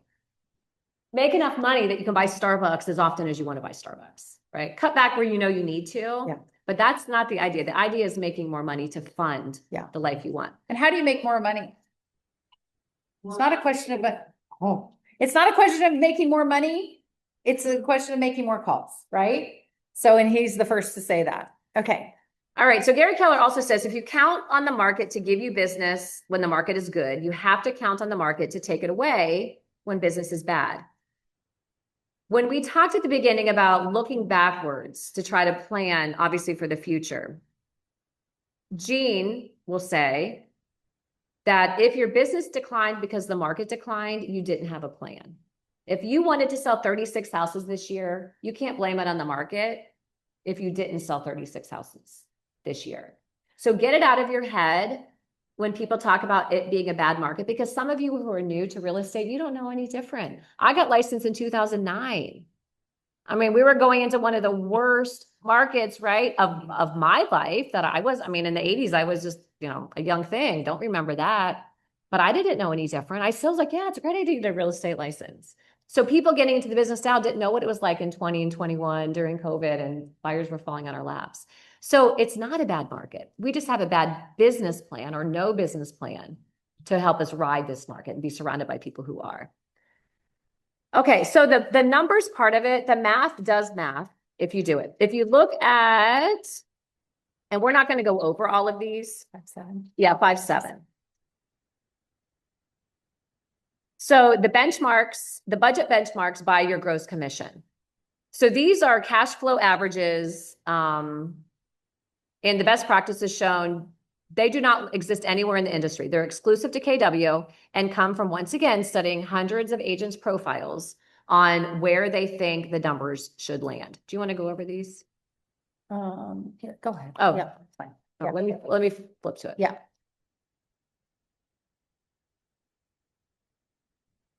Let me see if it's on here. Talked about that. No, budget benchmarks. There you There go. we go. Budget benchmarks. Yeah. Okay, so for the first 6 columns are going to be the averages. If you look at GCI, which remember it's gross commission income. It's the average that many of the agents that provided this information in the research had. So it was the best thing to put on there. So they're the benchmarks for the GCI of $1 million and 2.5 are up on the other end. So this chart represents growth for you. The goal is always to get to the next level, of course, of your net income. As your business grows from 1, you're going to experience the varying cost that it takes to get. So Cindy's expenses are going to be way higher than someone who just started in the business, obviously based on the income. So if you keep your focus on your net income, which is, your profit margin, this will give you an idea of your GCI, your cost of sales, your gross profit, minus your expenses to get to your net. So if any of you picked any of these numbers, 150,000, 340,000 or up, compare where your numbers are to where top agents in Keller have been. Okay, they're kind of benchmarks. It's just a general idea. And once again, their systems have proven that these should be about your cost of sales. Now, when you go down to operating expenses at the bottom, obviously this varies a lot based on who you have working for you, if you do. If your goal is to make 50,000, it's probably just you. If your goal is to make 500,000, you've got a team or you've got some people helping you out. So make sure you also know kind of what those averages look like of what you're expected. High or slow when you are growing your team. Are we getting into the models, the hiring path? Are we getting into these? Yeah. The levels? Yeah. Yeah. Do you want to talk about the organizational model a little bit? Over that? Yeah. Okay. Yeah. So let's get into it because you can go over these numbers by GCI and your cost of sales versus your budgeting of it. But you really have to understand kind of where do you start when the organizational model is the path to leveraging people, how you bring people in to help you. Where do you start with the people? And the cost of sales versus compensation budgeting, it will say compensation and cost of sale when you pay a salary and a commission. A lot of you guys maybe only have a transaction broker, like, I don't know if you have, what is it called? Transaction coordinator? No, like in your office, what do you call it? Like a person that just does transactions for you. Do you have someone in your office Yeah. that you can hire to do transactions? No. No. Okay. Does Okay. anyone have a transaction coordinator on that you hire? Okay. So do you pay per file or is it okay, so you have one on your team. Does anyone have a transaction coordinator that you just pay per file? Okay, so it's a model that we have in our market center. There's transaction coordinators that work for multiple different agents. Yeah. And they charge $250 for a buyer, $350 for a yeah, seller, for a maybe when it closes. So So it it's takes two that different- leverage off, it takes that off, they do contract to close. So I'm sure ours would cover it here because you never see them, they never sit, they're behind the things, they're sending out the welcome letter and the, it's from contract to close, to get asking for the earnest check, go ahead. Oh, That's about what I charge. Okay. oh, yeah, Yep. good. And you have different agents that you work with. Yep. Yeah, that's exactly what we're talking. So those, you can do both. If you bonus them, if they're doing, if you have 15 on one agents, you might want to up your, price or, whatever. Okay. So we are skipping to, I would go to Email. 6.5. So it's the 6.5. hiring path Yep. based on the millionaire real estate agent, based on levels of productivity. So as you start to age up in the business, you get more experience, you get more, your contacts are bigger, your goals are heftier. You're going to start with just you, right? Most of us come into the business with it's just us. We do all the lead gen on our own. It's our vision, it's our mindset. I'm kind of working independently as an agent. yeah. So when I started, I did that by myself. And then the next person that I hired was it you or Sheena? It was you, right? Yeah. Yeah. So then I hired, Marcie to be admin for me. And I did this in my mind, this was the logical place. A lot of agents think, I'm so busy, I'm going to hire a buyer's agent. And they hire a buyer's agent and they end up with no work for them. What I wanted to do for me was take what I didn't like off my plate so that I had more time to focus on what I did like. So I brought in an admin, and then, after I brought in an admin, it's Tracy, right? Then I brought in a buyer's agent. So then I had a buyer's agent and an admin. And then I had, did Sheena take over when you left? Yep. Yeah, then I replaced Marcie with another person. And then when I switched over to Keller, that's when I realized I needed some more leverage. So I needed buyer's agents there, and I also needed a marketing person to kind of take over for us doing stuff. So I followed along, and then I kind of broke off. And there is no right or wrong when you get to certain levels. I'm a level 7, but I operate, my dots don't look like this.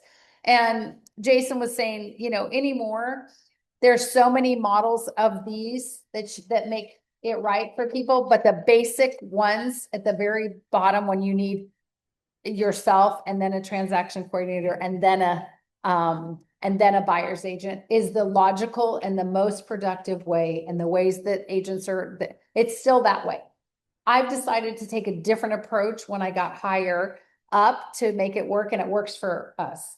And I'm not going to say it would work for everyone, because some people look at me and go, "You're crazy." Oh, I use my people, or they do buying, selling, they do everything. And then, you know, it's maybe because I am a little bit of a control freak or something. I mean, I give away a lot of power, but if I knew that I was losing listings nonstop to agents that weren't as qualified, I might start having, issues. I've done it my way that works for us. They've been with me for so long, and, 12 years, 15 years, well, 17 years. So we're all together for so long that they just know that if they're not happy, they wouldn't be there. They'll leave. Yeah. All right. So the first level is just you. Yeah. Right. Lead gen, you capture, convert your appointments, you give buyer presentations, you show buyers, you market to sellers, you write your offers, you coordinate your sales, you manage your money. It's just you. Many coaches believe that magic number of when you need to think about adding someone else is 35 to 45 units. I don't know. How do you guys feel about that? Is that when you get a little number? Well, unfortunately, 35 units doesn't mean it's 3 a month. Probably means there's 15 in July, right? And you're going a little bit crazy. That's what I was saying. You're factoring in your economic model on 51 sales. That's where you got to put leverages and you got to pay. Yeah. Is going to be Yeah. That's invoice to 100. Yeah. Yeah. Yeah, you're right. I'm thinking that way anyway. Break that down. Yeah. And our CRM tracks for us, our business, and we could go back 10 years and it's going to be the same lines, the same peaks, the same valleys every year. So we have to know that. We have to ride out that storm of lower volume or lower units and be prepared for the peak, and not just hire in the peak. And then the winter comes and you've got nothing for this person to do. So 35 to 45 units. If that is what you've accomplished and you don't plan on decreasing that next year, is about the time you start to bring on an admin. So are you, who in here is an individual? No admin help right now? Okay. Anyone in that 30, 35 range that you're thinking about, it might be about time, feeling the pain a little bit? Yeah. Do you guys have someone in mind as your hire? ChatGPT. Yeah. You're gonna hire ChatGPT, it's free, right? Yeah. Do you have anyone in mind? No. Okay.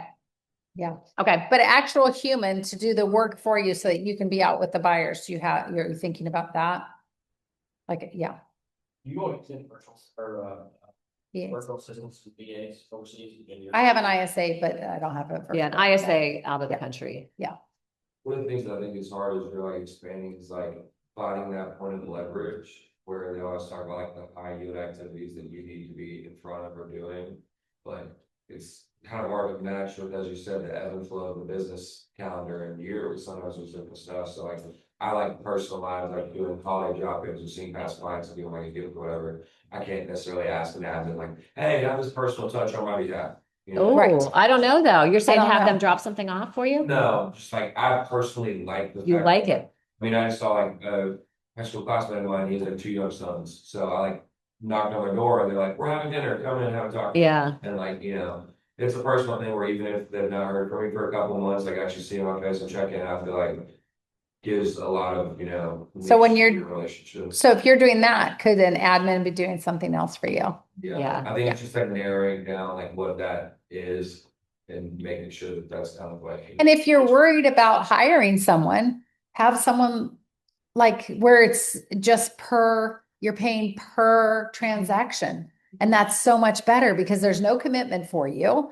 And she can do, if you're not busy, you do them yourself. But then you call her or whoever and say, I've got 3 pending right now and I'm busy and I want to be out showing property and I can't because I'm sitting here writing offers and I'm doing this. Yeah.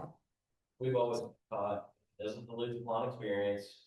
Somebody can do something 80% as well as you can delegate. Yeah, delegate it. love And don't take it back. Don't take that jump back. Yeah. Thinking about this not that long ago, how many hours do you spend from contract to close on a listing? She told me. Between 25 and 30. So if we hired a transaction coordinator for $250, we get 25 or 30 hours back. Like, that's a lot. It's a lot. A lot of hours. And a lot of times we'll say, like Cindy even said, like, I'm a control freak, like, because you guys have gotten to this point because you feel like you can do it all on your own, right? Someone in our office, who actually used to be a productivity coach, she said, sometimes you have to look at it. You're not a control freak. You have trust issues. It's finding someone you trust to drop that gift off and treat that family with 2 sons the same way you would. But the only way you can leverage is when you trust someone enough to come along for the ride, which is what Cindy did for me. Like, she trusted me enough to be like, okay, if I can't be there, Marcie, can you be there in my place? So it's a slow hire. It's a 90-day window of let's just see if this works out. It's not a full-time hire, Right. but it's meeting someone. I think we hear a lot about past clients, a past client who maybe they'll make a great realtor or maybe they'll make a great assistant. Someone who has seen the process of buying and selling, who works just like you, who has maybe matches your energy or maybe complements your weaknesses, where Yeah. you can just say, I can't do this anymore. If I want to sell 100 homes, I need someone else and I'm going to have to give up. We just hired, we had the pumpkin pie event. We just hired one of our agents' sons to drop off pies. Now, I would have loved to have dropped them off, right? Cindy would have loved to, I don't know how many, probably delivered 30 pies for $5 a pie, and it makes some money for him. But was it the best use of our time? Probably not. I wrote a note. I got the same thank you card. I wasn't face to face with them, but then that's my job to follow up. But he was the one spending the time and the miles driving those pies. And I got every single person said, oh my God, you deliver pies too? Oh, you're amazing. Thank you so much for the pies. It's not, they don't care who dropped it off. It was a sticker on there that said, we're blessed to have you and thank you for your business and happy Thanksgiving or whatever it said. Yep. So yeah, they don't care who that is. I get the personal drop-offs, Popeyes, 100%. Yep. Don't delegate that. Delegate somebody showing property so you can do that. Showing assistant. Pay them $25 a house to go open the door for you. And if you frame it in the right way, which is what I had to learn to give up 13 agents to say, hey, will you take my best friend out and show them property? Hey, can you take these people because they just called me off another person and they're $1 million? Can you do that for me? And it's hard, but you've just got to let go. You just have to let it. So if you want to grow. Yeah. And you have to, Yeah. make sure you are asking the right questions in the hiring process and you're providing the training. I think for top agents, it's hard to sit down and provide that one-on-one training, but the only way you're going to set your next person up for success is to sit down beside them, train them, give them that 30, 60, 90. KW has courses, 30, 60, 90 leverage, I think, where you can offer someone that training course as well, but trust people. I'm sorry? Yeah. I don't And think be that really man- honest if you made a mistake, if it's not the right person, if it's not fitting the right, but also be patient with, like, once we said, if you give something to someone, don't take it back. Give it to them, let them do it. Might not be the same way you do it, but just let them do it. Trust them that they're going to do it. So that is the second level, just bringing you and an admin on. Then the third level is when you're laying the foundation for growth to succeed through others. So this is when your admin takes the leadership role. So maybe that person you hired as your first hire, they're now going to step in and hire or oversee the transaction coordinator, which might be the next step. A lot of times you bring an admin in and they're going to help with marketing. If they're not licensed, they can't go on showings, but they can do marketing, they can do your transactions. At some point, you're like, wow, you need to focus on this. Now I need someone to just do the transactions for me. The next step might not be a hire for yourself. Maybe it is hiring the transaction coordinator within your, maybe not the market center, but someone that you know that you can pay to do some transactions for you. So that if you look at the third level, those are the next. Now, Cindy had said we went from us to admin to a buyer's agent, which I think is very common in that third level. Though if you look at the fourth level, that's when you're bringing in what they call a showing assistant.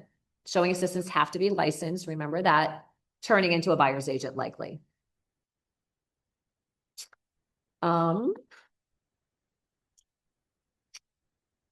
A lead gen division as well. So on the fourth level, they have this ISA. So an OSA is an outside sales agent. ISA is an inside. We have one that we hire, works with Cindy on expireds for sale by owners. Ours works simply on listings. You can have an ISA or someone who calls to generate buyer leads for you as well. And we've attempted that before too. Showing assistant, I don't know, as a new agent, that is, Cindy had mentioned this earlier, volunteer, not just for open houses, but to help with showings. There are a lot of top agents that need help with showings that you can be paid per showing. It gives you practice on working with buyers, but the pressure's off because they're not your buyers, but you still have to be prepared for the house. You have to know all of the details of the house. You have to enter into the house with a lockbox, give feedback to a listing agent. It gets you in the practice of working with someone, but without the pressure of writing the offer at this point. Yeah. All right. And then as we go up from the fourth to the fifth levels of mastery, you're going to see all of the people that can come in. So this is a pretty big system. And like Cindy said, we're about at level 7 with the people that we have in place. Is anyone beyond a level 3 in this room as far as teams? How many people do you have? We have 5 total people. Okay. Record ops, transaction, Yeah, 8. So you have 8 people. Yeah. How long did it take you to get to that?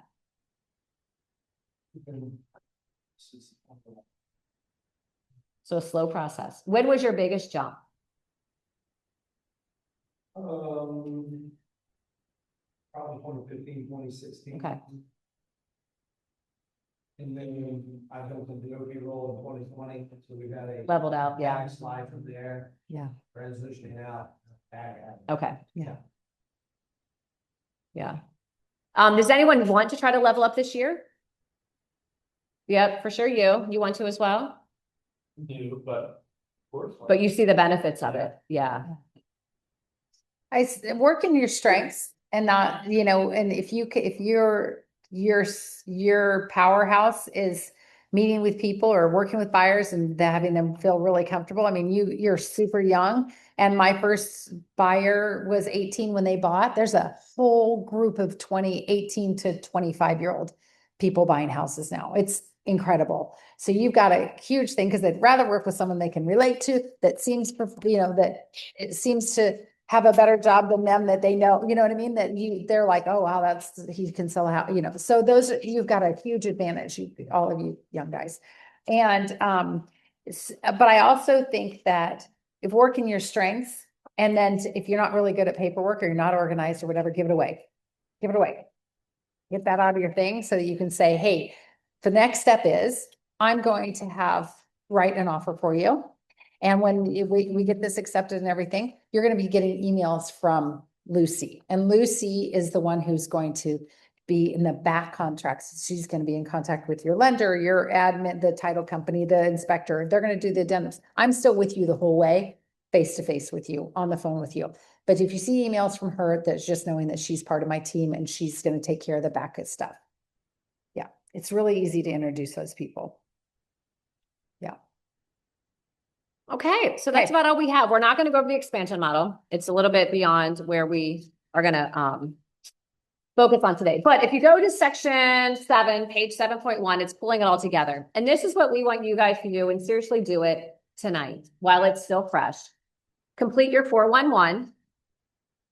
Create and use your business plan. And that means kind of be honest about the numbers. If you've been in business, look back at your numbers so that you can be real with the numbers that you're going to input into this for next year. So you're going to use that economic model, which are the numbers, the lead gen models to say where your leads are going to come from.